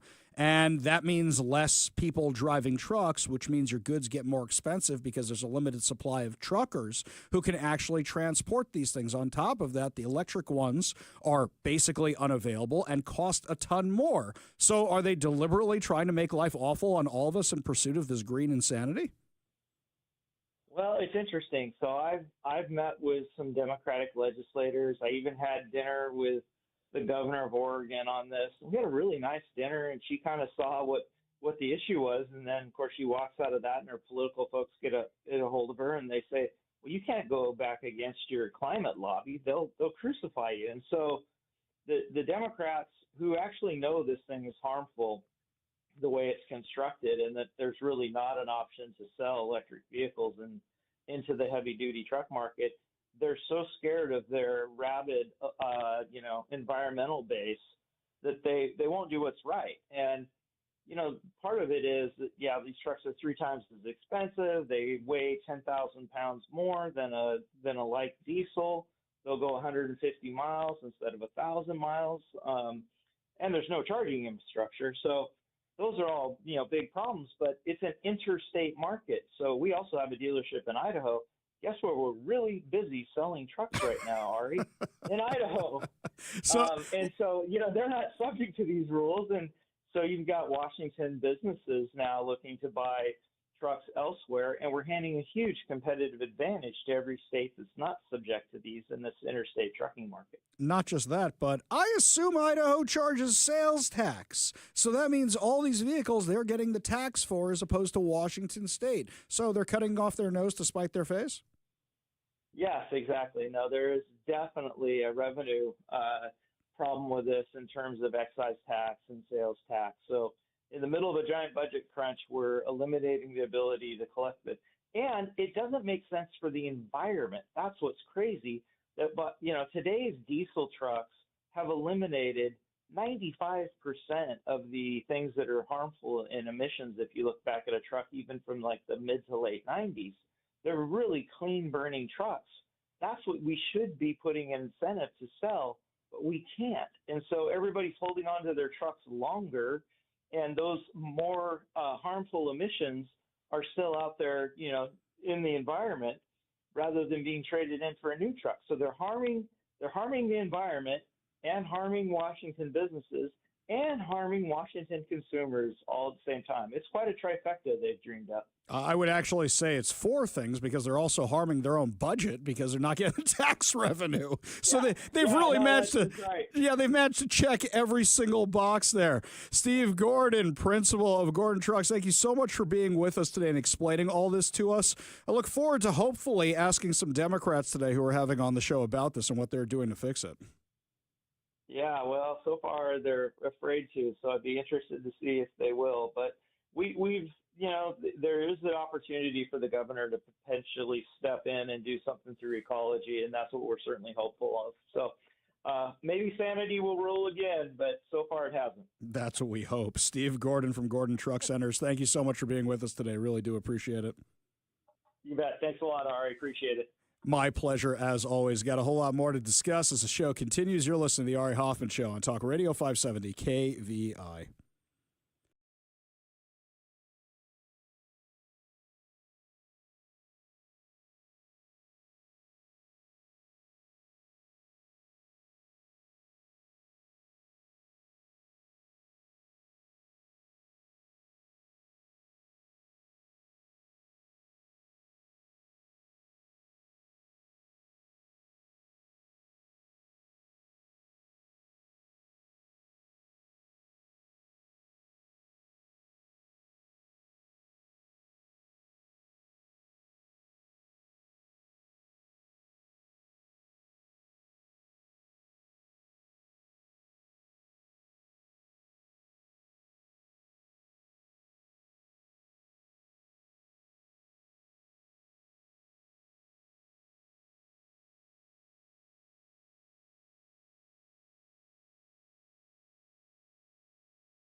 Welcome to the Ari Hoffman Show on Talk Radio 570 KVI, your home for the politically homeless, streaming live at KVI.com and on the KVI app. If you want to be part of the most dangerous show on the airwaves, call or text the Warrior Injury Law Studio line at 206-421-5757. That's 206-421-5757. Coming up at 5:45, your chance to win fantabulous prizes, including a $50 Daniels Broiler gift card and tickets to the Bremerton Air Show. But before we get to any of that, my friends, time to talk about the meeting I had with Bob Ferguson, my friends. Yeah, it's not my name. All right, Turd Ferguson. Now, Bob Ferguson did announce that he was slicing the budget today, but what you guys don't know is I was one of the people in the room while he was doing it. Here's exclusive audio of me working with Bob Ferguson to slice the budget. With current and projected deficits, we need to cut expenditures by 32%. Let's make it an even 40. Oh, that's not necessary. Slash it. I am an official member of a task force dedicated to slashing the city budget. Just saying that gave me a semi. Right off the bat, we sell City Hall. Let somebody turn it into a large gas station or a TJ Maxx. Ron, that is a very creative idea. But we don't want to sell any of our major assets because we don't want to lose out on any future revenue streams. I hear that. Don't worry, I have tons more ideas. Now, okay, wasn't me. It was Parks and Rec when they're trying to clean up Pawnee's budget. But at the same time, that's exactly how I feel hearing about massive budget cuts. Now, they don't go deep enough. We analyzed that earlier in the show. But the left is losing their minds in Washington, D.C. about their budget cuts. What I find fascinating is usually by now, we would have heard from the left here in Washington mad about Bob Ferguson's budget cuts. Either one, they haven't looked as hard as I have into what he's actually cutting. Or number two, he's not cutting anything they'll be mad about. And unfortunately, if you want to make real cuts, you have to cut things people are going to get upset about. And what's fascinating is what DOJ is finding. So this from Fox News, the Department of Health and Human Services has terminated a contract with a nonprofit that was paid millions of dollars every single month to operate a Texas overflow facility that sat empty. In a social media post, the Department of Government Efficiency said a former U.S. Customs and Immigration Enforcement employee and Biden transition team member joined Family Endeavors in early 2021, where they helped the organization secure a sole source HHS contract for overflow housing from licensed care facilities. As a result, Family Endeavors' cash and portfolio investments grew from $8.3 million in 2020 to $520 million in 2023. Since March 2024, HHS has paid $18 million per month to keep a facility in Texas used for housing for unaccompanied migrant children that was previously at the center of the reports of poor conditions. The payments continued despite the facility being empty, and there's pictures to go with it, by the way. With national licensed facility occupancy now below 20%, HHS was able to terminate this contract, saving taxpayers over $215 million annually. I mean, how many properties are there like this that the federal government has? How many properties are there like this that the state government has? How many properties like this are there that the Seattle government has? It's tons of this kind of waste. And the left is going bonkers crazy about finding it because people are clearly making money off it. Saw this report from the Daily Wire. The so-called backlash to Elon Musk's Department of Government Efficiency project on display at recent Republican town halls was actually astroturfed by left-wing organizations. The legacy media naturally jumped on the alleged backlash, with the New York Times, Washington Post, and CBS all reporting the protests as if they were an organic opposition to President Donald Trump's attempt to reduce wasteful government spending. It turns out, however, that the protests were anything but organic, according to a report from the Washington Free Beacon. In its attempt to attack the Trump administration, CBS quoted Maggie Goldman, who organized one of the protests in Representative Rich McCormick's Georgia district. CBS identified Goldman only as a McCormick constituent. Though she does live in McCormick's district, Goldman is a self-described Democrat and political activist. From the concerned conservative voter, the media painted these protesters to be, Goldman, according to her own LinkedIn page, coordinated volunteers to help Pete Buttigieg's presidential campaign. She also ran for her local county commission as a Democrat and has donated only to Democrat campaigns, including Kamala Harris's presidential campaign. She also publicly boasted about all the media outlets covering her protest. But Goldman wasn't the only leftist organizer of a protest allegedly coming from conservative constituents. Indivisible and MoveOn.org, which both received funding from George Soros, were behind many of the protests across the country. Quote, both groups launched national mobilization efforts targeting the Trump-Musk agenda and the Trump-Musk coup during the recess period. Move On said its members and allies will show up at congressional-led town halls and congressional offices in the country targeting House Republicans whose votes will be crucial in opposing Trump and Musk's harmful policies. Individual issued a Musk or Us recess toolkit that showed members how to find their own local town halls and urged them to take the fight to Elon.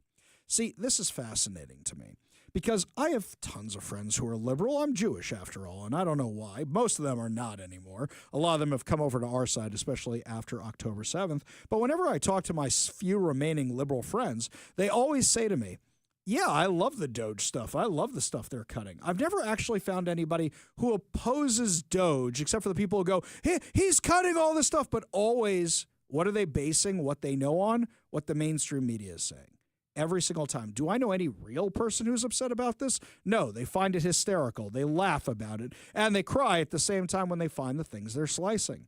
So what you're telling me is George Soros was sending paid activists out to these places to protest? Does that surprise anybody? You're talking about the same guy who funded the pro-Hamas protests that happened across the country. Local organizers use the tools in the toolkit to launch protests pretending to be Republicans, gaining local and national media attention. Local media outlets noted Indivisible's role in the protest, but neither the Times nor CBS mentioned Democrat involvement. The only mention of Democrats in the process from the Times came when it acknowledged that many of the most vocal complaints came from participants who identified themselves as Democrats.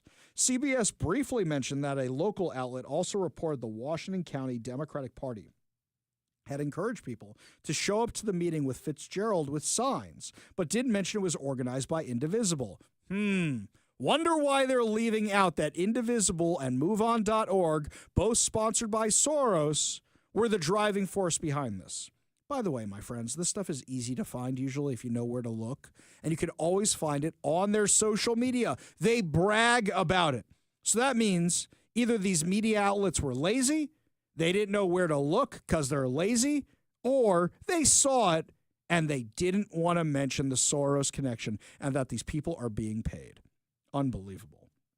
CBS briefly mentioned that a local outlet also reported that the Washington County Democratic Party had encouraged people to show up to the meeting with Fitzgerald with signs, didn't mention Indivisible, and noted how liberal groups encouraged their members to show up to town halls in deep red territory in the 14th paragraph of its story, but didn't mention the names of the liberal groups. As the Free Beacon noted, major media outlets should have known ahead of time that the protests were organized by leftist groups because the organization sent out press releases, and the Associated Press reported that Indivisible and MoveOn.org were planning to organize the protests, which means a simple Google search would have told them this. Or check your inbox, by the way. And here's the crazy thing. They either saw it and chose to ignore it, or just chose to ignore it. One way or the other. They knew about it, and they didn't report on it whatsoever. What's fascinating to me is the meltdown the Democrats are having right now, because their entire agenda is up in smoke. No matter what they throw at Trump, it's Teflon. So what they do instead, they attack Musk. Did you see this faux controversy over the weekend where they said Musk left his kid behind on stage? And they took a selected screenshot. The kid ran around because he's a little kid. What's his name? He's the one with the goofy name. The kid's running around the stage, and they tried to make it look Elon Musk was walking off stage without his kid. What happened? The kid's following Elon. Elon goes down the steps. The kid runs away on stage because he's a kid. Elon turns around, goes get the kid, brings him down. It happened one or two more times, but that's what happens when you have kids.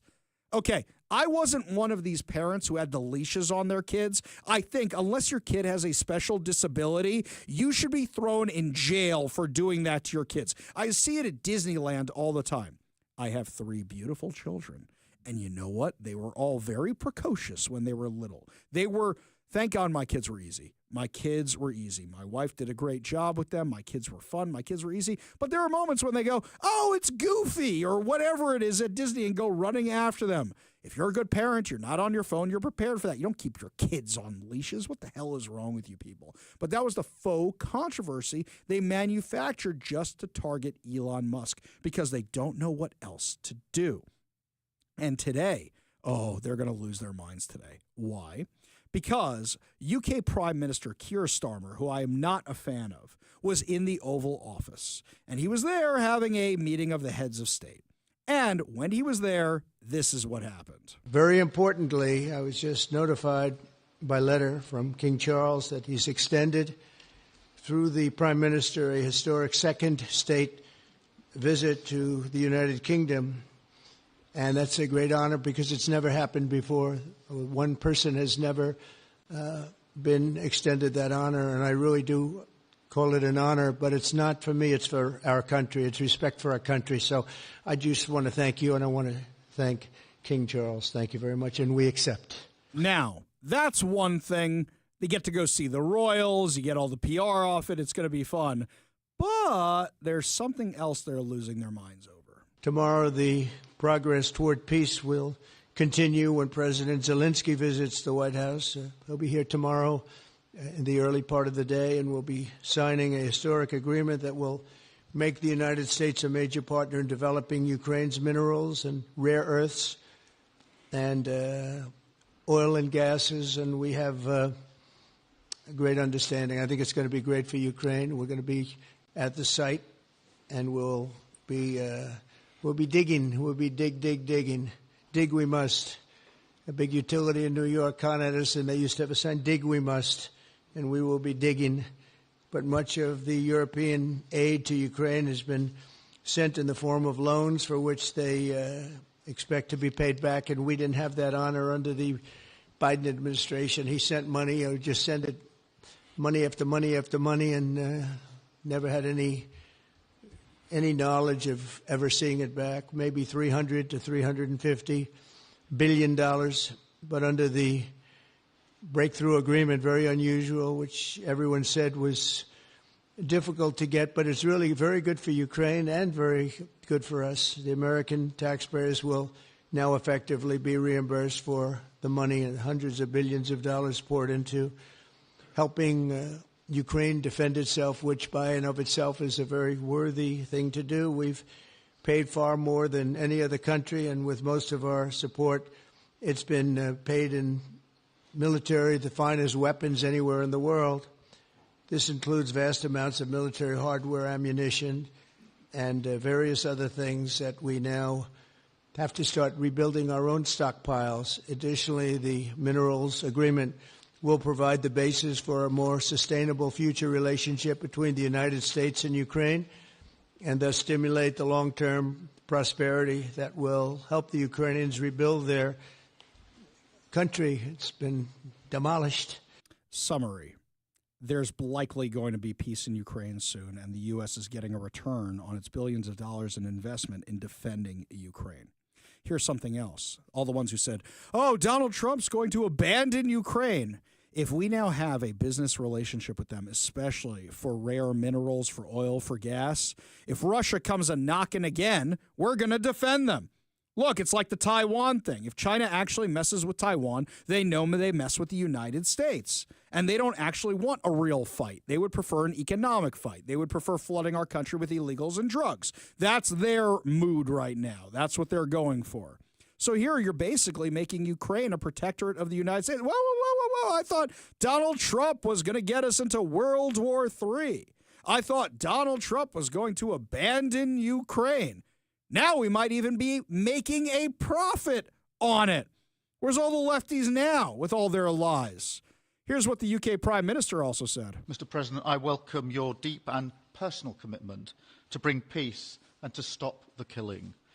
You've created a moment of tremendous opportunity to reach a historic peace deal, a deal that I think would be celebrated in Ukraine and around the world. That is the prize. Whoa! Joe Biden never even talked about an off-ramp, a peace deal, a ceasefire, nothing. Do you remember what happened in Zelensky's last visit to the U.S. during the campaign? He went to hang out with Joe Biden at weapons manufacturing facilities. Here's how we make bombs. That's what he did. Zelensky's not very good on the international stage. He's a good con man, but he doesn't really get what he's doing because you managed to tick off Donald Trump, and now Donald Trump owns you. He owns your country now. We're getting these earth minerals. Now we're getting those loans paid back. Yeah, Zelensky said he wasn't going to pay back the loans. Now we basically have, until those minerals run out, until the gas and oil runs out, we basically have a never-ending deposit or things coming in from Ukraine. Whoever could have seen that coming, but that's what looks like Donald Trump has done. The left doesn't know how to respond to this. He's moving too quickly. He's flooding them with press releases, and he's doing the complete opposite of what they said he was going to do. And unlike last time, this administration is being so transparent, and they're having fun with it, and the media is loving it. They don't even want to admit that they're loving it. But you hear the laughter during the press conferences. It's fun to cover. And after coming off of Joe Biden, which was a colossal train wreck for years, yeah, everybody's enjoying this because it's good for ratings. Trump is good for ratings, and he's good for world peace, too.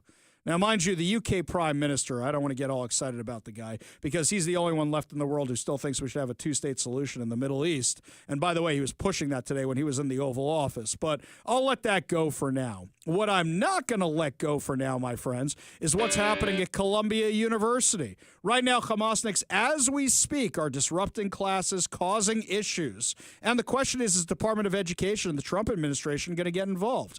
We'll discuss that when we come back. But first, Todd Herman's Daily Thoughtcast right now on The Ari Hoffman Show.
Welcome back to the Ari Hoffman Show. Just a reminder, coming up at 5:45, your chance to win fantabulous prizes, including a $50 Daniel's Broiler gift card and tickets to the Bremerton Air Show.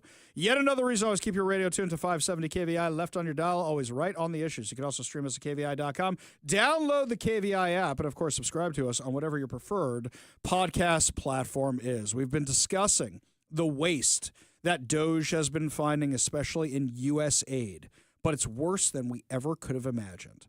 I'm about to play for you 5 minutes of testimony from Capitol Hill of what your money was being spent on. Flat out funding terrorist organizations. And you should be asking yourselves as you listen to this clip why the left is so mad that Elon Musk is cutting funding to terrorist organizations. Recognize the gentleman from Tennessee, Mr. Burchett, for 5 minutes. Thank you, Chair Lady. Mr. Roman, are you aware that we are sending $40 million a week to the Taliban? Yes, sir. Can you name other instances of foreign aid going to terrorist organizations? We have assisted al-Shabaab in Somalia. There's been instances of the Hamzi Network in Sudan, Hamas, Islamic Jihad, Hezbollah, Kata'iba Hezbollah, Hayat Tahrir al-Shams in Syria. Dozens of terror organizations have received indirect assistance from U.S. foreign aid.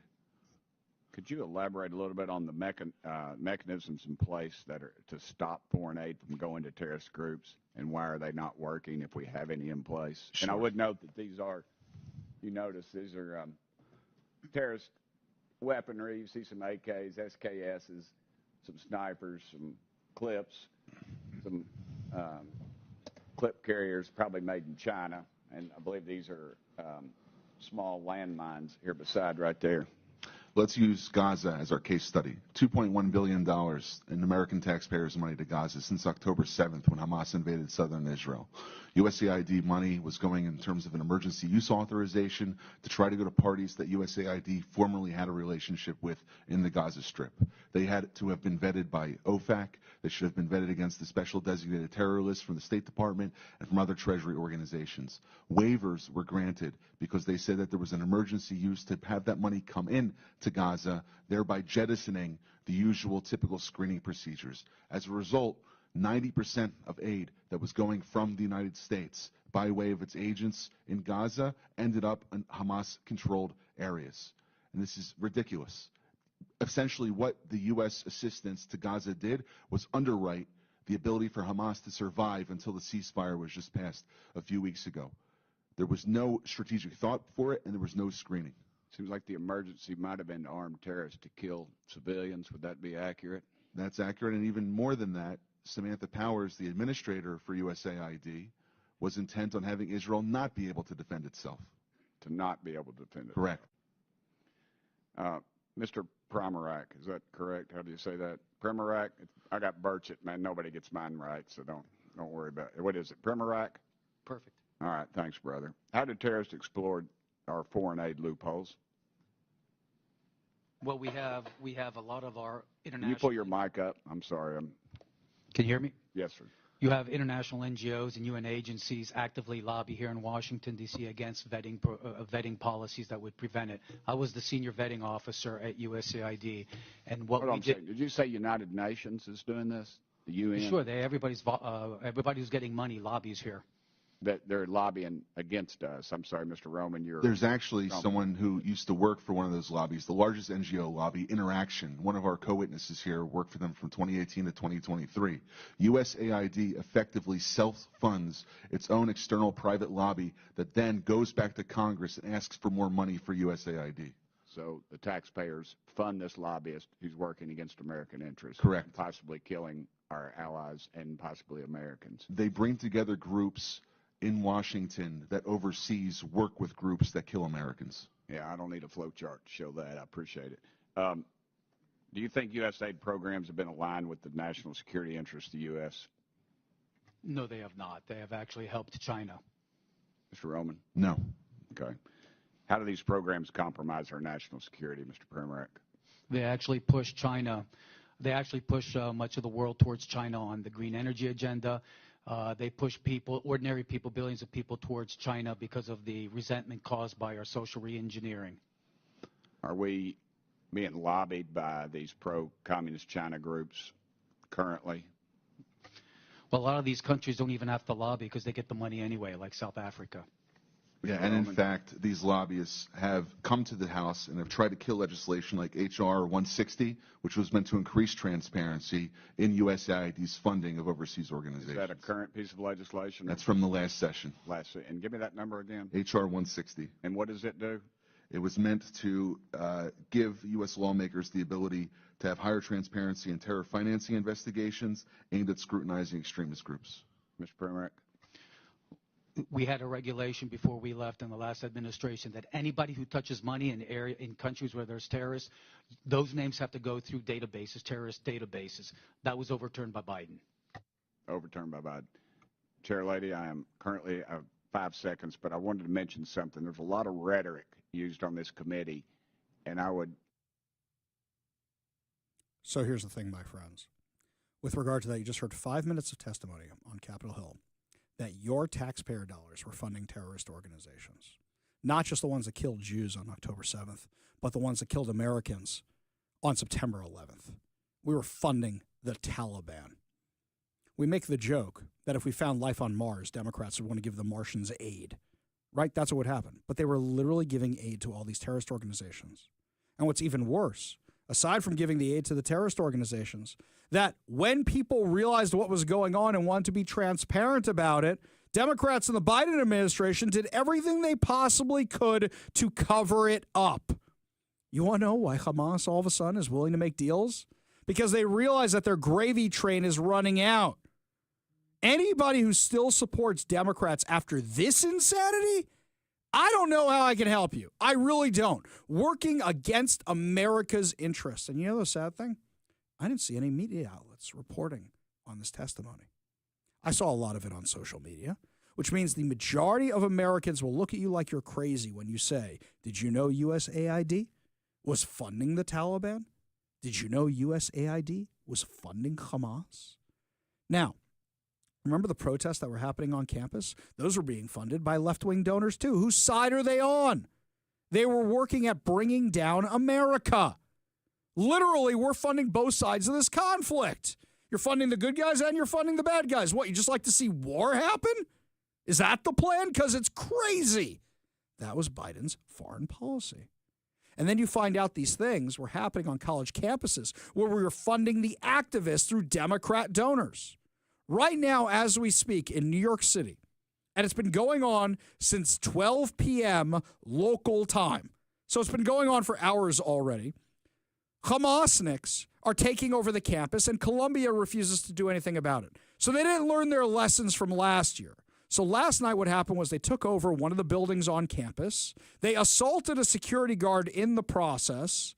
They actually held one of the administrators against their will, and still Columbia refuses to do anything about it. Oh, technically it was Barnard, right? But Barnard's part of Columbia. So they won't do anything about it. They managed to finally get the activists to leave by saying they'd have a meeting with them today. Then the activists show up for a meeting and take over the campus again. We're seeing this nonsense start again. Is it being funded by Soros and crew again? Well, you just heard in the last segment how Soros is funding all the anti-Doge protests. Would you be surprised if you found out they were funding this stuff too? Democrats hate America. Not the Democrats who listen to this show. You guys like America. But the Democrats in Washington, D.C. were funding this insanity. The Biden administration was funding this insanity. Do you realize how bad this is? There's a meme that shows the rockets going up from Gaza and the Iron Dome intercepting them on the other side. And the meme says on one side, my tax dollars. And on the other side, it says, somehow also my tax dollars. The meme was right. It wasn't a conspiracy theory. It was actually happening. And people are criticizing Elon Musk. People are criticizing Doge because they dug all this stuff up. You mean the people making money? You mean the people who are trying to undermine America are the ones who are upset that Elon Musk found all this stuff? Lots more to discuss as the show continues. While we're bashing the Democrats, we're actually in agreement with a few of them regarding some really bad legislation in Olympia. Representative Lauren Davis will be joining us next to tell us about some really bad bills that we can work on fighting together. You're listening to the Ari Hoffman Show on Talk Radio 570 KVI.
Well, my friends, there's some really, really, really bad bills in Olympia, but you know they're super, super bad when the Democrats and Republicans are working together to stop some of these bills. One of them we've discussed a lot. It's House Bill 1125, which gives judicial discretion. So that way judges can say, you know what, we don't like that sentence that was given out. We're going to change it. We're going to modify it so people can get out of jail early. We have covered that one to death. But there is one that might be even more damaging, House Bill 1274. Joining us now to discuss this on the KVI studio line, Representative Lauren Davis. Thank you so much for being with us today. Thank you for having me. So this bill here, tell us exactly what it does and why it might be worse than the other one. Sure. So while I have stern objections related to House Bill 1125, at least that bill is resentencing based on merit. The person is demonstrating that they've rehabilitated, that they've changed. House Bill 1274 is basically automatic resentencing, and the only thing that qualifies one for resentencing is that in addition to harming people as an adult, you also harmed people as a juvenile. That is the basis for resentencing. Specifically, what it means is that a person had their juvenile felonies count toward their what's called an offender score and basically elongated their prison sentence. And the state is proposing to suddenly throw out all the plea deals and the jury decisions and erase these points. And what that will result in for the average individual, about over 800 of them to be exact, is a sentence reduction of approximately 9 years based on nothing more than the fact that they hurt people for a longer period of time. Mind-boggling. Now, I'm thinking of the most recent case we just had here in Seattle. 15-year-old stole a car, out for a joyride, aiming for people in crosswalks, hit 3 of them. They're all still at Harborview Hospital in pretty serious condition, who had a prolific record with regarding to violence and crime. And now you're saying is that they want to erase that so it doesn't count to their score when they're older? Correct. And actually, the legislature enacted a bill in 2023 where those juvenile felonies don't count anymore prospectively, meaning going forward for someone who is sentenced as an adult for adult offenses, we no longer count juvenile points. But what 1274 purports to do is go backwards.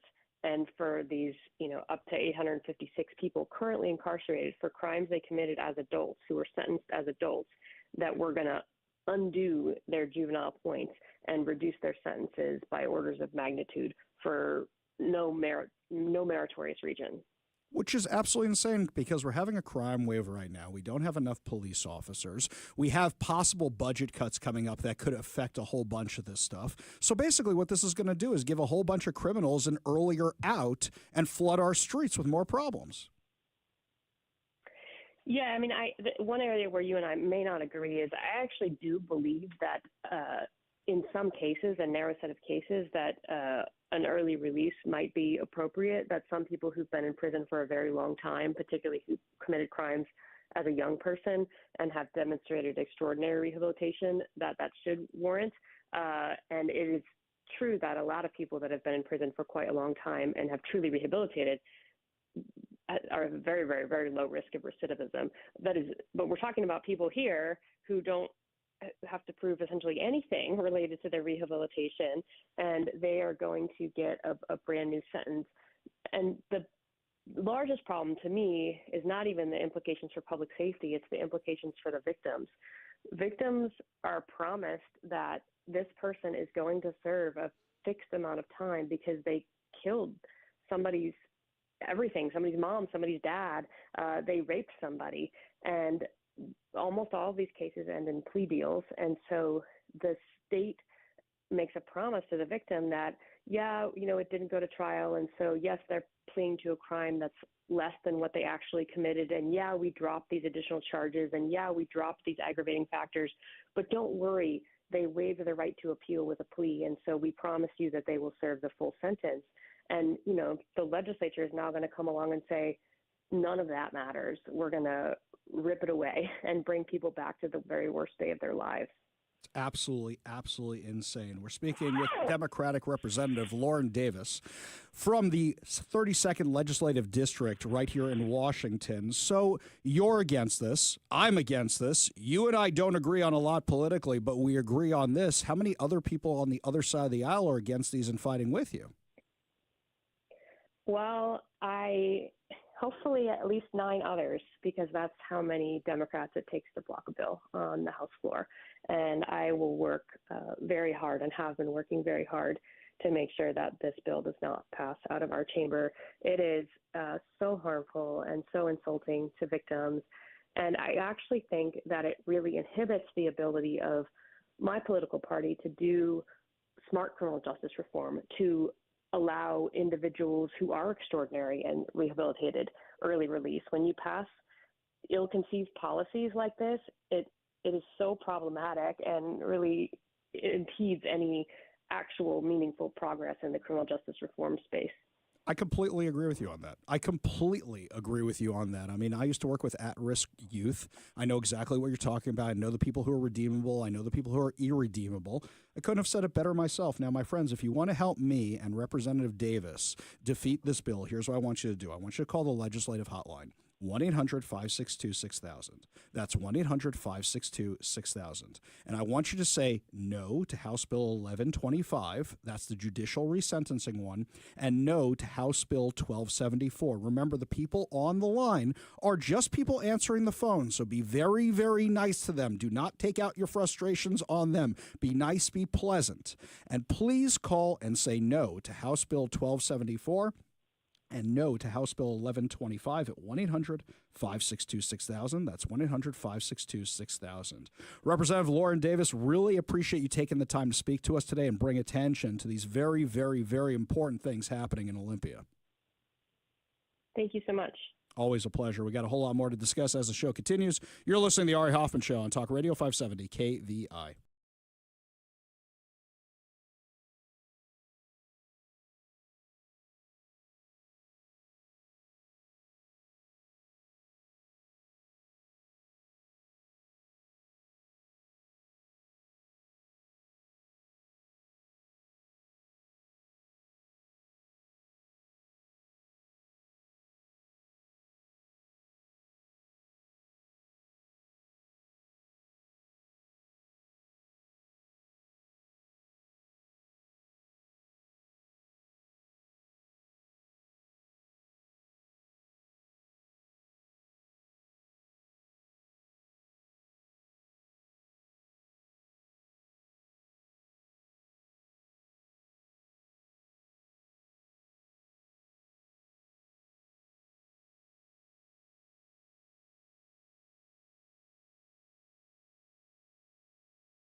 Only good news to wrap up another amazing episode of the Ari Hoffman Show right here on Talk Radio 570 KVI. Before we get to our good news giveaway, got some good news headlines for you.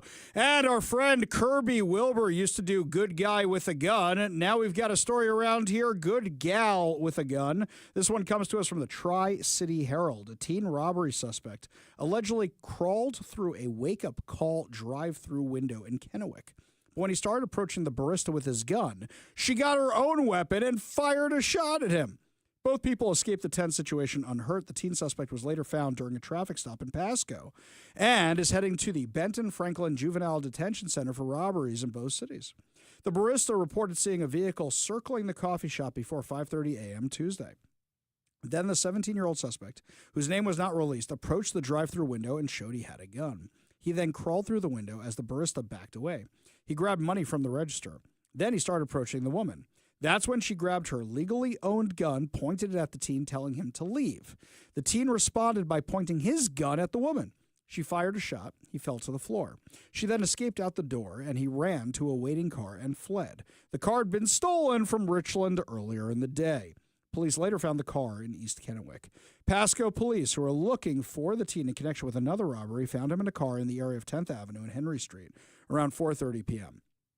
He was arrested and is being held on suspicion of first-degree robbery, first-degree assault, first-degree burglary, and illegally possessing a gun. Wow, every failed Democrat policy on display right here. A teen with a gun, a teen with a stolen car, you name it. Man, it's a really good thing that woman had that gun there, isn't it?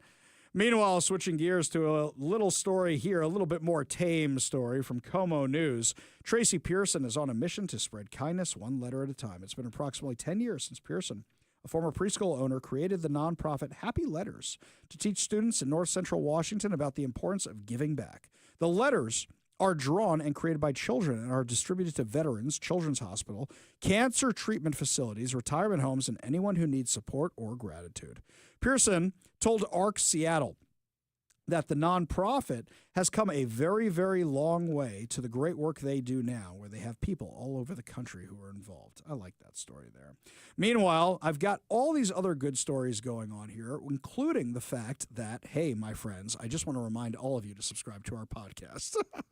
That's right. Make sure you sign up for the podcast. That way you never miss a minute of the Ari Hoffman Show, my friends. Make sure you do that one right there. In other good news happening around the sound, Mike found this story earlier in the show. We referenced it a little bit, but this idea of this false spring.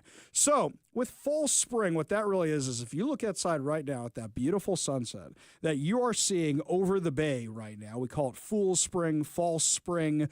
So what it is it's at the end of February usually, where people think, oh, things are getting better because March is around the corner, and then we get hit with tons of rain. I mean, you know, from living around here, we don't really get the sunshine consistently until after, I don't know, around 4th of July. Maybe you get it after Memorial Day weekend. According to Como News, you've probably seen the amusing Seattle weather jokes trending online for years. The cartoons about real Washingtonians not breaking out umbrellas. The cracks about our stellar skiing abilities, having learned how to navigate the slopes on Cascade concrete. The commercials underscoring our so Northwest determination to go camping rain or shine, armed with our handy blue tarps, and the memes poking fun at our annual excitement over the arrival of Fool's Spring. A magical, late winter, sudden, shiny warmth where suddenly blue skies coax out all the daffodils and all the people. Our first 60-degree day of the year usually arrives around February 22nd. And do we ever know how to live it up? And the mild rays make themselves known. The convertible tops come down on I-5. The volleyball nets go up on Alki Beach. And good luck rollerblading your way around the hordes of walkers and baby strollers that suddenly show up at Green Lake. Longer lived than a typical Puget Sound sunbreak, Fool's Spring marks the first stretch of noticeably bright and comfortable warm days of the year. We hit our first 60-degree reading of 2025 at SeaTac on Wednesday. And considering it came on the heels of a damaging windstorm in an atmospheric river, it was all the more welcome. Average highs this time of year are in the low 50s, so we were a solid 5 to 10 degrees above the curve. If you didn't get a chance to lace up your sneakers or head out to the parks on Wednesday, don't worry. You get to today, well, what's left of today, and Friday as well, as we finish off the month of February with more sunshine and warmth. Highs will hover near 60s in the metro area both days, though a few sprinkles will still brush by the North Washington coast and the Strait of Juan de Fuca. Meteorological spring starts on March 1st, and this meteorological seasons are based on 3-month sections, differ from the astronomical seasons, which follow the Earth's orbit around the sun. While the weekend should still start out warm and dry, Sunday will include increasing clouds and the morning showers by late afternoon. We'll cool into the typical low 50s next week, a sure sign of second winter. According to local weather meme lore, in other words, you'd be a fool not to enjoy full spring while it lasts. Before I forget, your chance to win fantabulous prizes today, we are giving away a $50 Daniel's Broiler gift card. Check out danielsbroiler.com to reserve a table, place your takeout, delivery order, and more. We're also giving away a copy of 7 Steps to a Successful Retirement and the Little Red Book of Retirement by Brian Evans of Madrona Financial and CPAs. Visit madronafinancial.com for more information and discover how you can create a rooted wealth plan today. Last but certainly not least, we are giving away 4 tickets to the Bremerton Air Show at the Bremerton Airport on July 13th. Join KVI at the Bremerton Air Show on Sunday, July 13th.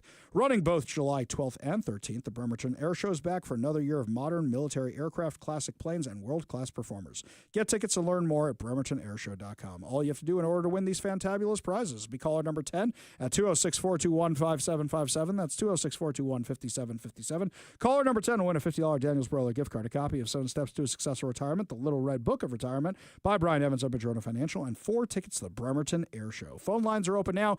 Give Mike a call for your chance to win at 206-421-5757. That's 206-421-5757. Well, that's going to do it for us today, my friends. But fear not, we'll be back tomorrow with more insane stories, more exciting guests, and of course, more giveaways. You've been listening to the Ari Hoffman Show on Talk Radio 570 KVI.